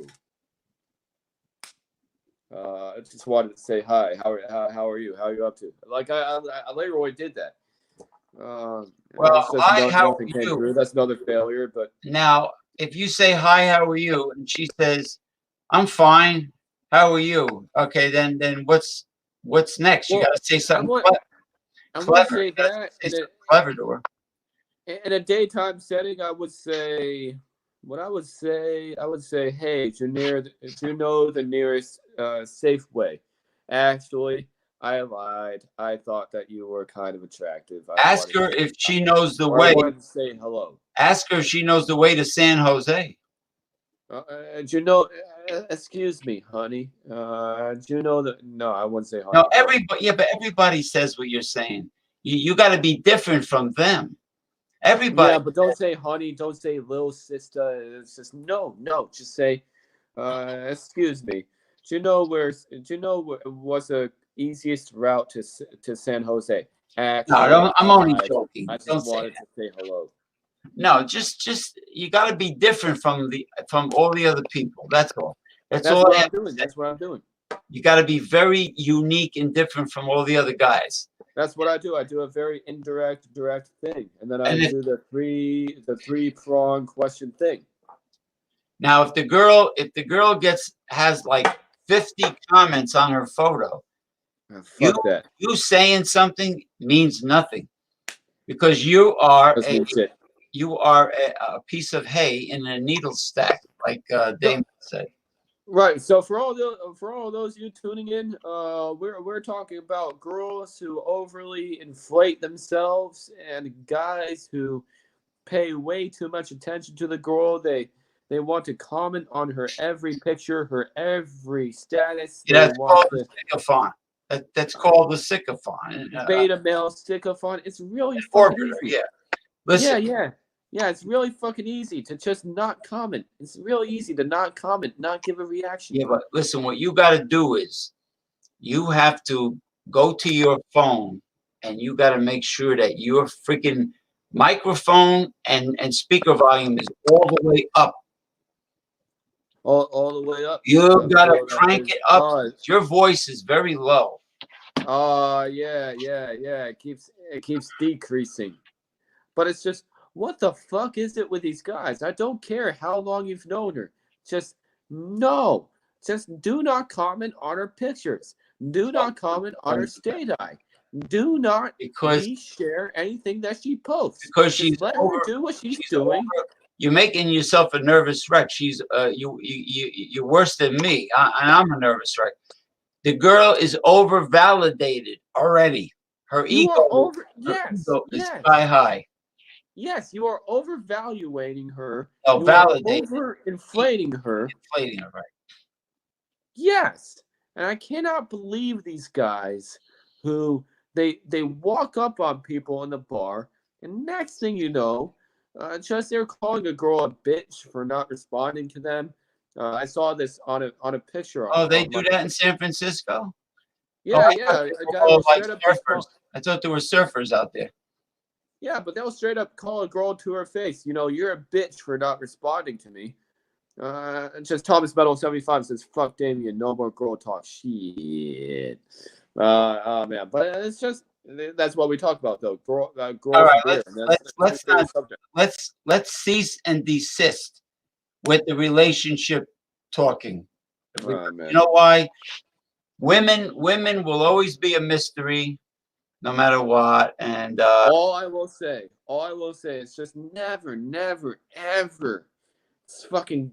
If you're in a bar, never ever walk up on a chick and never ever fucking troll her Facebook profile. Leave her alone. Yeah, don't scroll and don't go. I like you. You might be unique if you did that. All right. The great Thomas Metal 75 says, the pandemic is no joke. Okay. Cease and desist. No more chick talk. Please. So if Eric wants to return, there will be no more chick talk. I'm serious. Enough is enough, because I'm going to have to take a Klonopin now. We have our own stuff going on, We have our own stuff in our lives happening. We have our own interests, We have our own hobbies in our lives. Right. We men go in their own way. Damien has hobbies. You don't see him worrying about stuff, all this shit. He does what he does. He does what he enjoys most. He goes about it. So maybe not chicks, but maybe people in general. Why do people in general feel the need to latch on to other people? Why do they feel the need? Kate Upton, she's pretty hot. But why do people feel the need to? Now, is she Kate Upton because a lot of guys go up Kate Upton? They go up her. Is that why she's Kate Upton? Kate Upton would approach me. I feel like. Oh, I know. Maybe not, but Kate Upton would approach me in a bar. She's a swimsuit model, very famous, right? Here's what's going to happen. Oh no! Kate Upton would approach me. Kate Upton would approach me in a bar, and I feel like I would hang out with her. I would hang out with her in 5 seconds, man. So she's awesome. All I gotta say is, All I got to say is come Sunday, there's going to be a if we're all still alive, there's going to be a humdinger of a tarot card reading for the United States of America. And what do the tarot cards say last time, James? Oh, they said a lot. Oh, they said quite a bit. Yeah, but what did they say last time? She's up in Michael's shit. Yeah, well, all you gotta do is just show up, have a good time, and you can get the finest of honeys. Let me tell you something. The tarot cards have been right on the money, but I just want to say, once the cards are being shuffled and laid out, and the beautiful colors are seen with Damien's camera, beautiful Technicolor, and he starts reading them, nobody, and I mean nobody, can interrupt the State of the Union tarot card reading. Ain't gonna happen. I'm telling you. What was the craziest I'm tarot card reading? I'm an easygoing guy, but not when it comes to interrupting the tarot reading. Oh yeah, well, and you guys say cease and desist the girl talk. I was at a bar. Yeah, but Eric's not. Well, yeah, I want to go to bed anyway. But yeah, Eric's relaxing now. He's laying down. But it was a great show. I was at a bar the other day, and just ladies were just acting weird. They were just acting weird. They're just. I think Archie Bunker used to do this too. Okay. He used to make like he's putting a bullet in a chamber. Okay. Remember that, Damien? He's like, bing, bing. Then he's like, mm-hmm. He used to do that. That's when Edith wouldn't like stop. Yeah, and for Sunday's tarot, there will be the State of the Union, but there will be a surprise one, and I'm not going to say what it is, but you're going to be very, very, very shocked at what it is that I'm going to pull next, and it's going to be kept under wraps until that's all done. Those are exactly the surprises I love. When it's like the Twilight Zone episode, Rod Serling, you never know the ending. Gary, if I can ask, what do you think about should men make the first move or should women? Oh, he's a soothsayer. I'm such a fan of women making the first move. I love when women make the first move. His tarot card readings are second to none. Believe me, the Sunday show is not like going to the carnival and eating cotton candy like this show. Even though it's a fun show, but the show is badass. Yeah. The Sunday show is serious. That's a serious show. I want Owens to get unpaid leave. See what the fuck he thinks. Pivot. PF. Think pivot. Unpaid leave and see what PF. PF. Weird. What's going on here, man? What's going on here, man? My brain is. You guys want to see me drink another IPA? I will drink another IPA. No. I'm gonna go to bed. Did you even review that thing?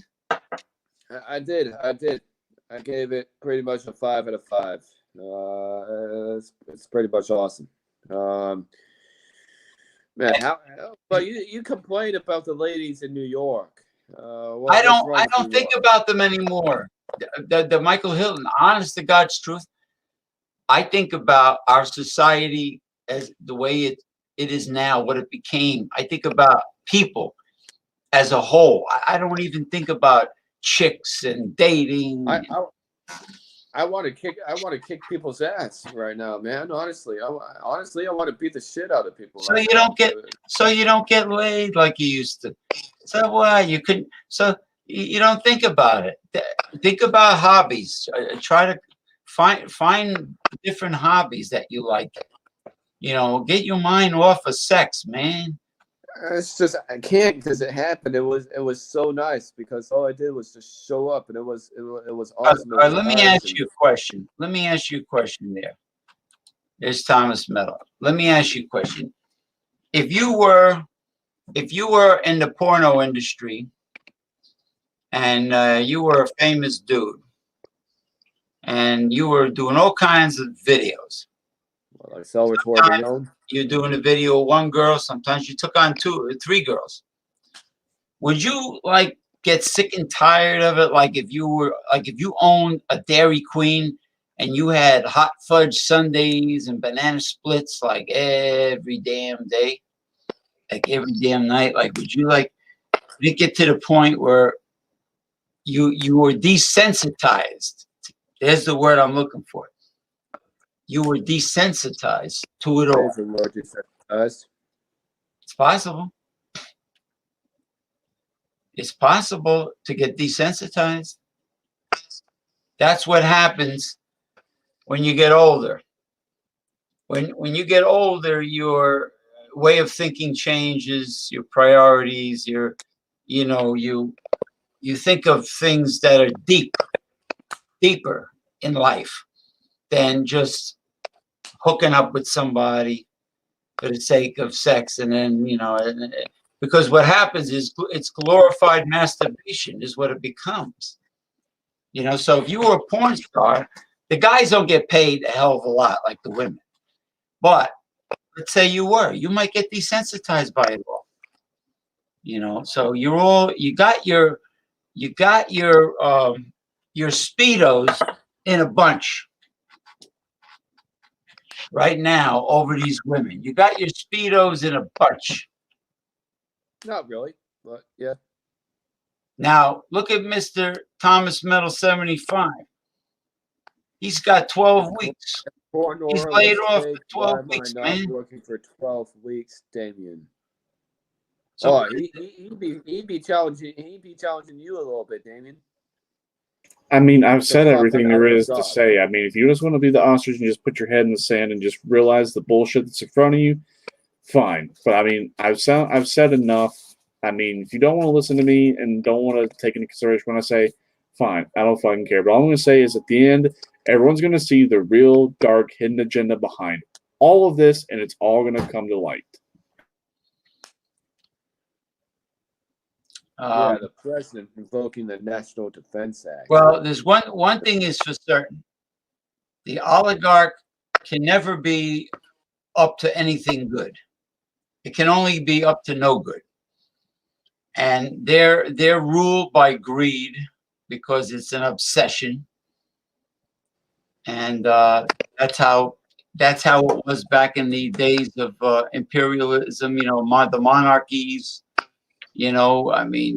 Very similar, and they just cared about themselves and their families and money, and they're never satisfied with what they have. So I don't understand it. When does enough become enough? How many billions does a human being need if you read, gratified? James, if you read The Prince by Machiavelli, that will knock you on your freaking ass. It's just The Prince by Machiavelli. Thomas Metal 75 says, I don't want to quote what else he said. I don't want to cause dissension between. Yeah, but Machiavelli said true. But he did say.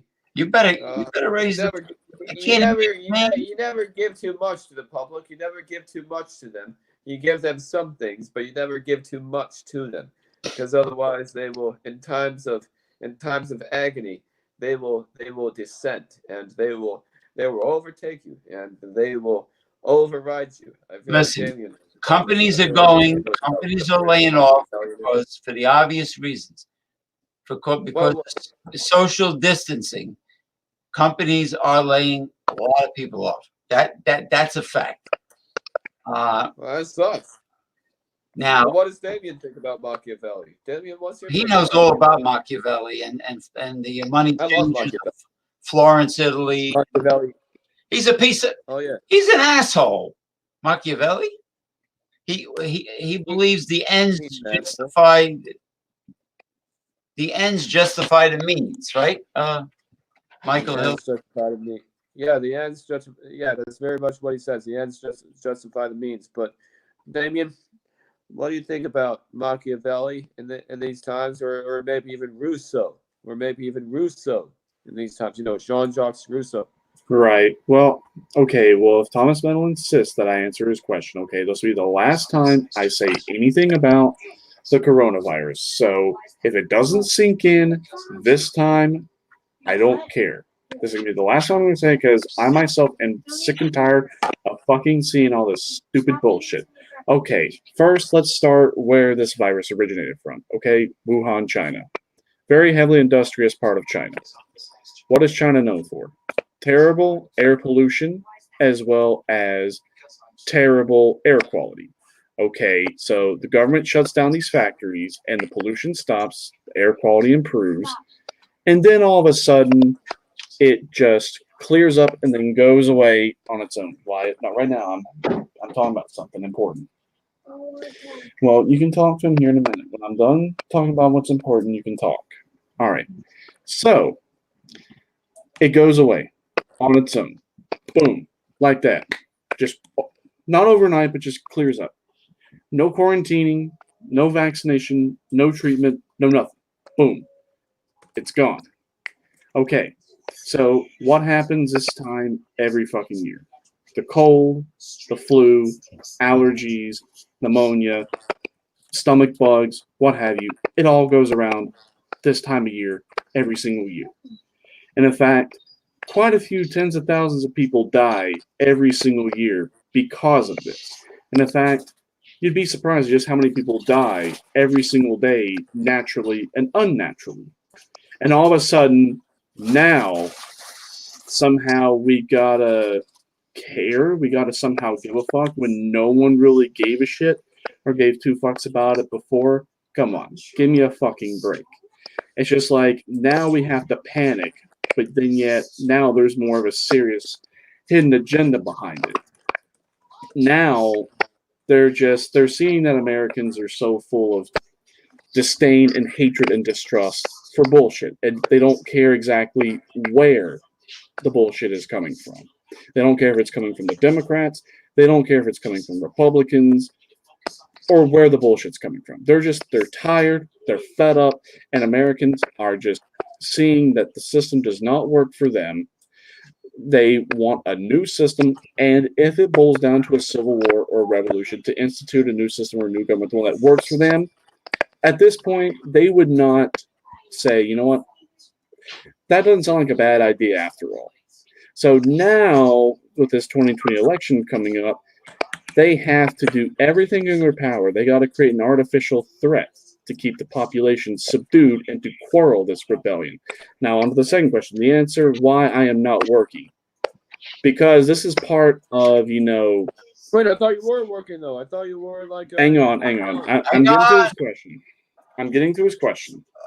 So to answer the question as to why you're not working, so they're doing this to show that if there is any type of rebellion, or if there's anything that they're not wanting to happening, they're going to flex, and they're going to do this, and they're going to do that to force compliance. Pure and fucking simple. That is all this is. It's a power play because Americans are fucking fed up. And in fact, they've admitted it themselves, not directly, but if you know how to read between the lines like I do, they've trumped up this fear and hysteria on purpose. So that way, people live in fear and hysteria. So that way, they're distracted from the real issues that are going on here. Pure and fucking simple. And the cold does not cause industries to close. Don't care if you work at a Kingsport Walmart. Man, what the hell is I don't even work at a fucking Walmart. That really has no bearing on this.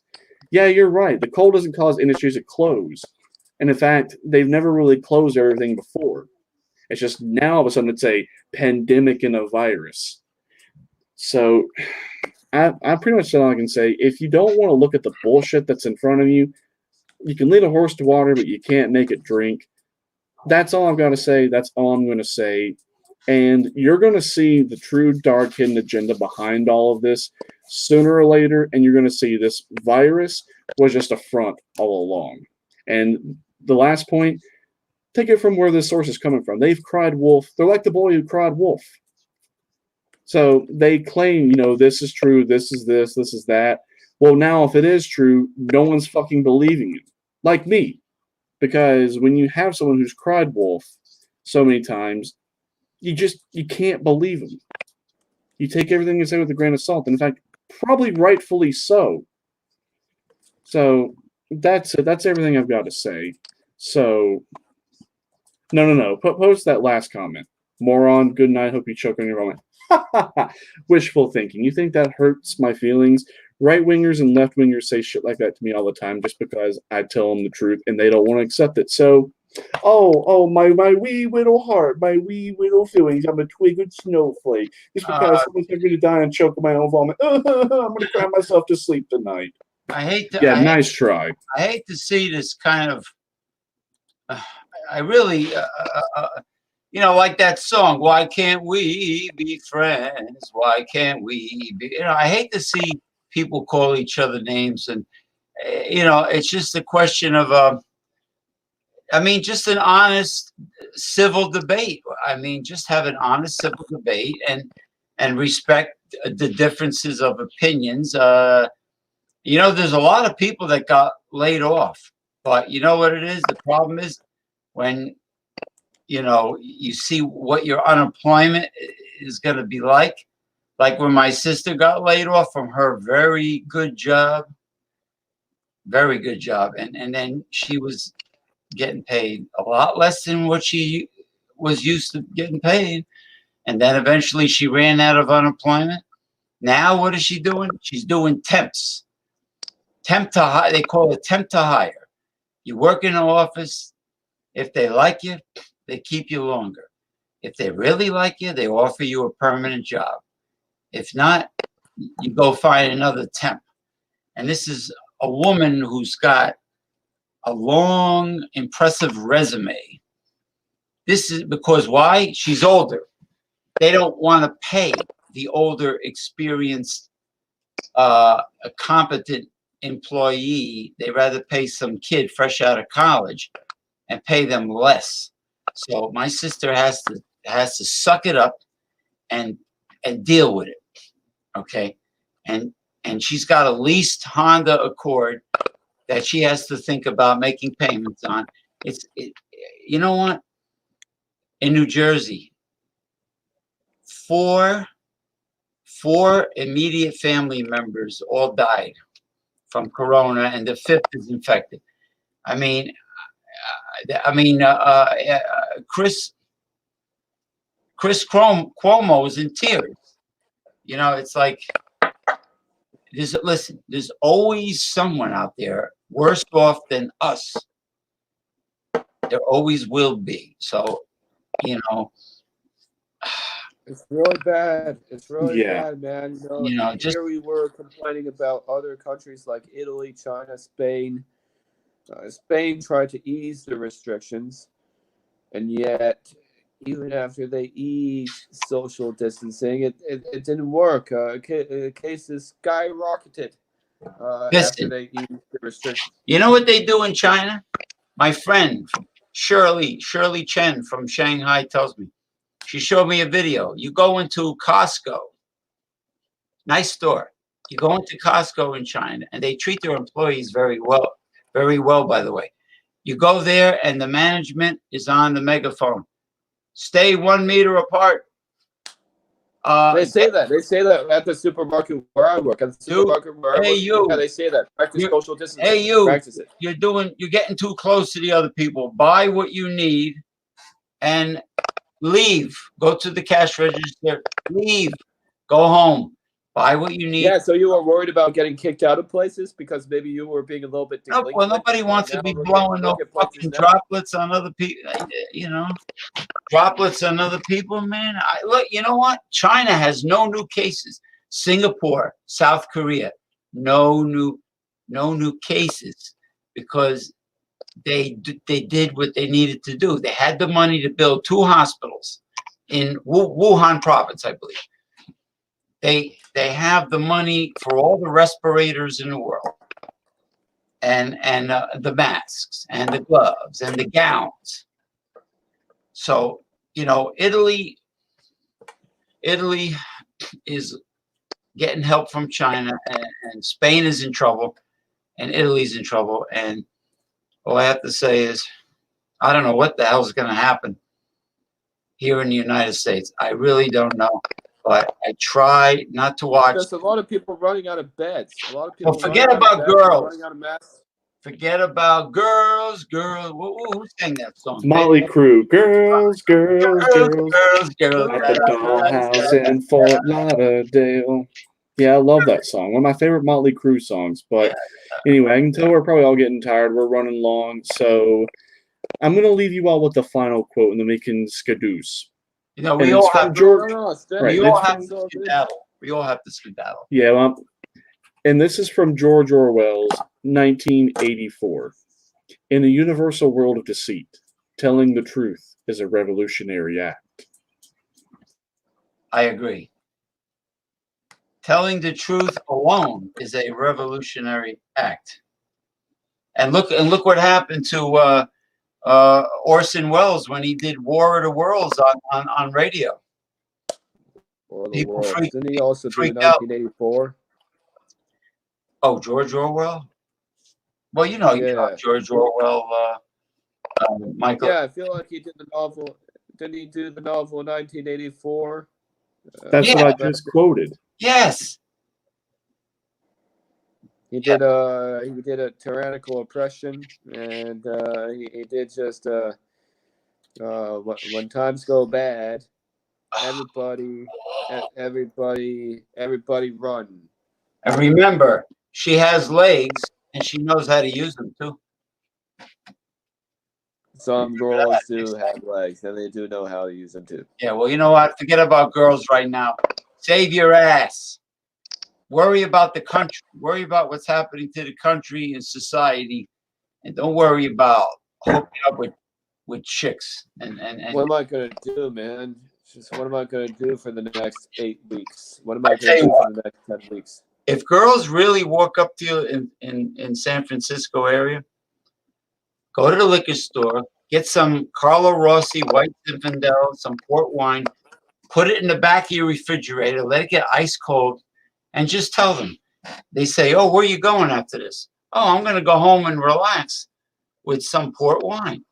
Now, if they're not saying come over to my place. Yeah, I just hope they don't. I just hope they don't shoot droplets on you when they come over to your apartment.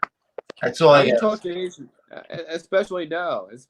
How do you talk to Asian women? Because I feel like Asian women get they're cool, and they hook rather easily. But you know, one of my best friends in the world is a Chinese. How do you talk to them? A Chinese woman, and the girl from Thailand is actually my number one closest girl from Thailand. She's a professional singer, beautiful woman. You know, I mean, you just have to understand their culture and how they are. You know, but if they're into you, they're into you. Listen, I say good night to everybody. Don't open up another beer. I'm tired. He's gonna open up another craft beer. Oh well, I mean, if he. Oh yeah. I know you got. Thomas Metal 75 says, Michael, sorry, masturbate to pass your time. He wants you to choke he wants you to wax the bishop, to choke the chicken. Fuck am I gonna do?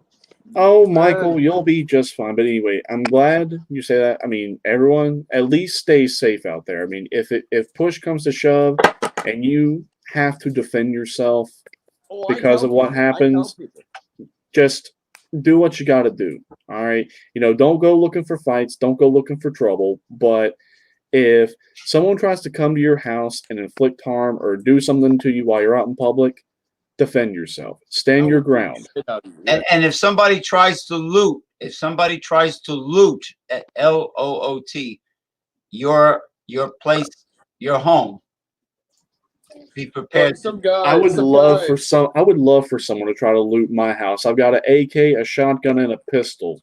And I don't think they want to stare down the barrel into that, because if someone breaks into my home, tries to loot or harm me and my family, you better believe I'll blow their ass away.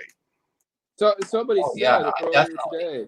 Somebody said earlier today. I was talking to somebody was talking to an upper at my work about a paycheck, and I said something like, "They asked me about my paycheck. I didn't even ask. None of I their didn't even bring business. it up. They asked None of first." their And then business. this guy,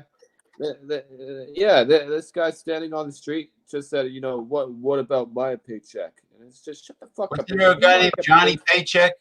Take this job. If you want to get paid, go help I don't- out. Go help out. Go help serve groceries. Go help with masks. Go help with ventilators. Go help all that shit. Why are you standing outside a grocery store and instigating people who are trying to help you? I'm trying to help you, and you're saying, what about my paycheck? Well, if you didn't spend your time on the phone trying to talk with people who don't really give a shit about your opinion, they're just on the phone with you because they have to be. It's just my brother-in-law. I want to tell you something before we say goodnight. My brother-in-law works with the general public selling tires. He's part owner of a business that sells tires. He gets all kinds of annoying people. You just want to strangle them.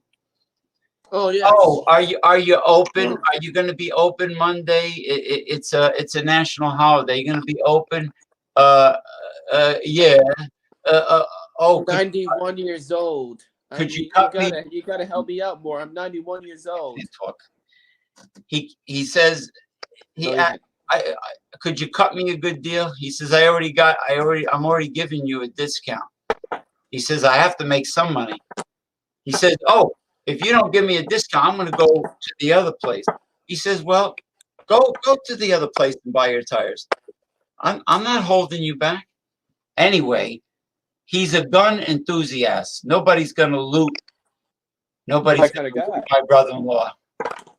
Believe me. Yeah, same here.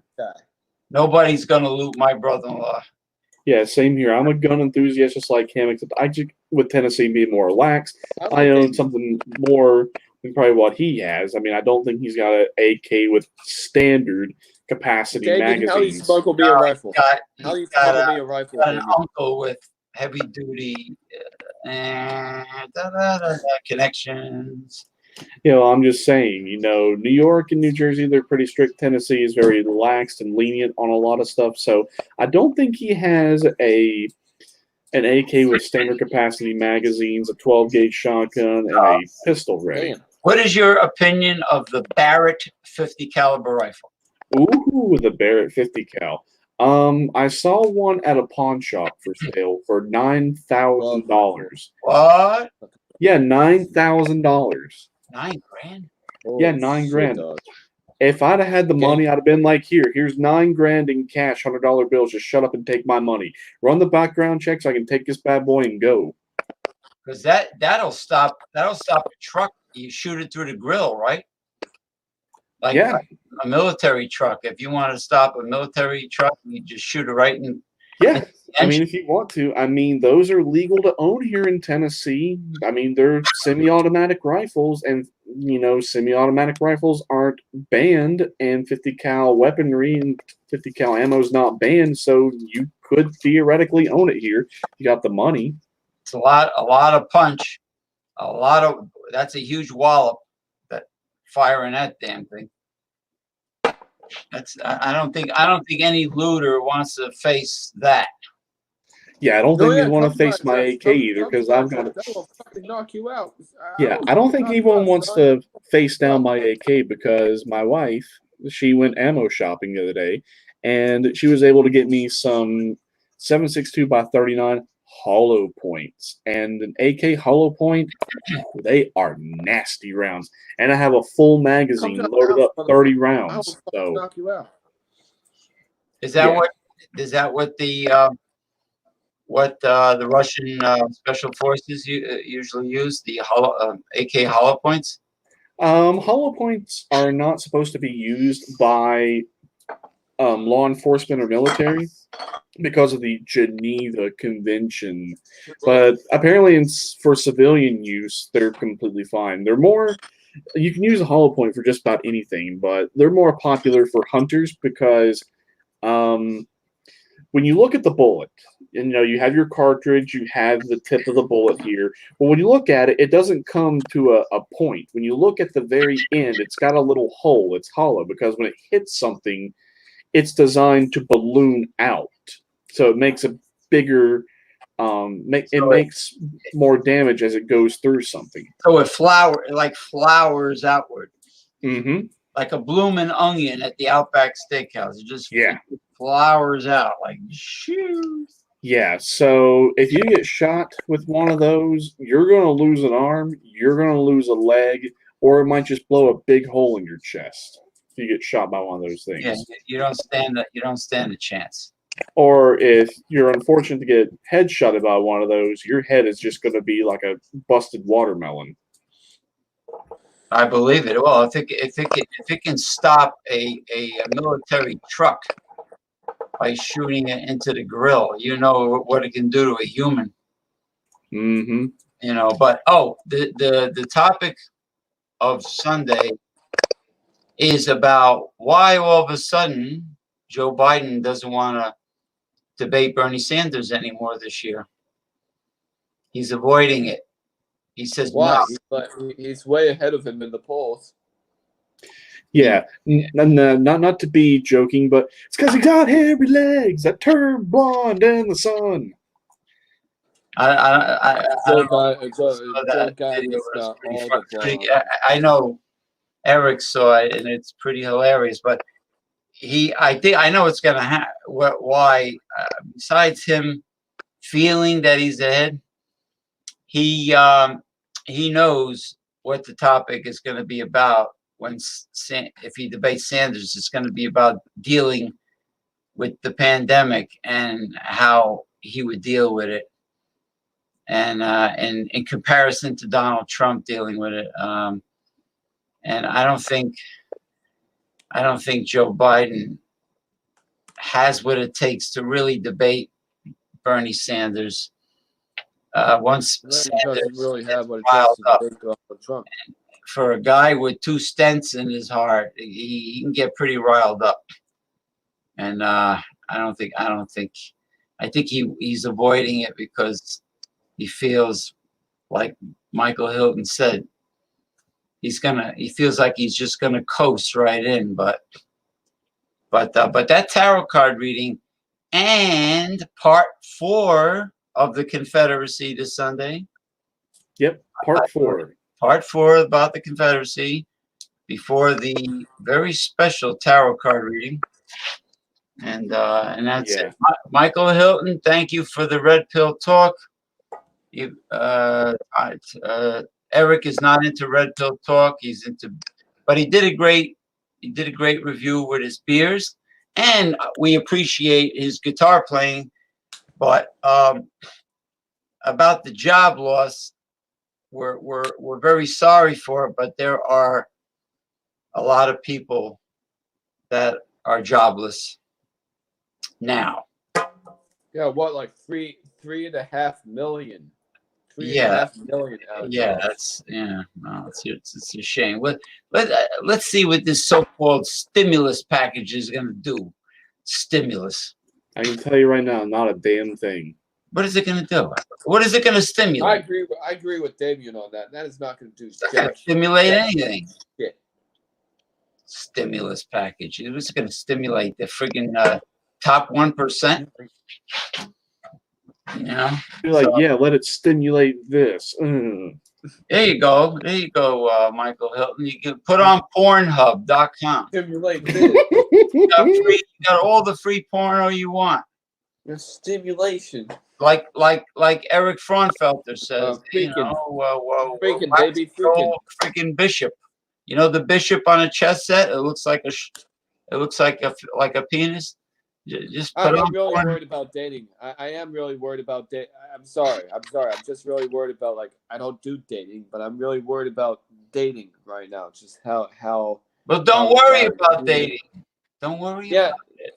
Yeah, but even when it eases up, even when it like levels up, it eases up. Like still people will be like, oh, get the fuck away from me. I don't know if you have something. I want to be away from you. The dating situation My prediction is it will be worse than it was before. It'll be work. Yeah, definitely. Post Corona, it will be worse because people are going to be on edge. They're going to be looking at guys like they're Ted Bundy, serial killer. They're going to be, it's not going to be good. And then the feminists are going to be rubbing their hands together like Montgomery Burns on The Simpsons. They go, we finally sabotage the heterosexual relationships. Yep. So unfortunately. So anyway, good night, guys. All right, night. Good night. It's been a humdinger. Night and stay safe. Stay safe. Uh-huh.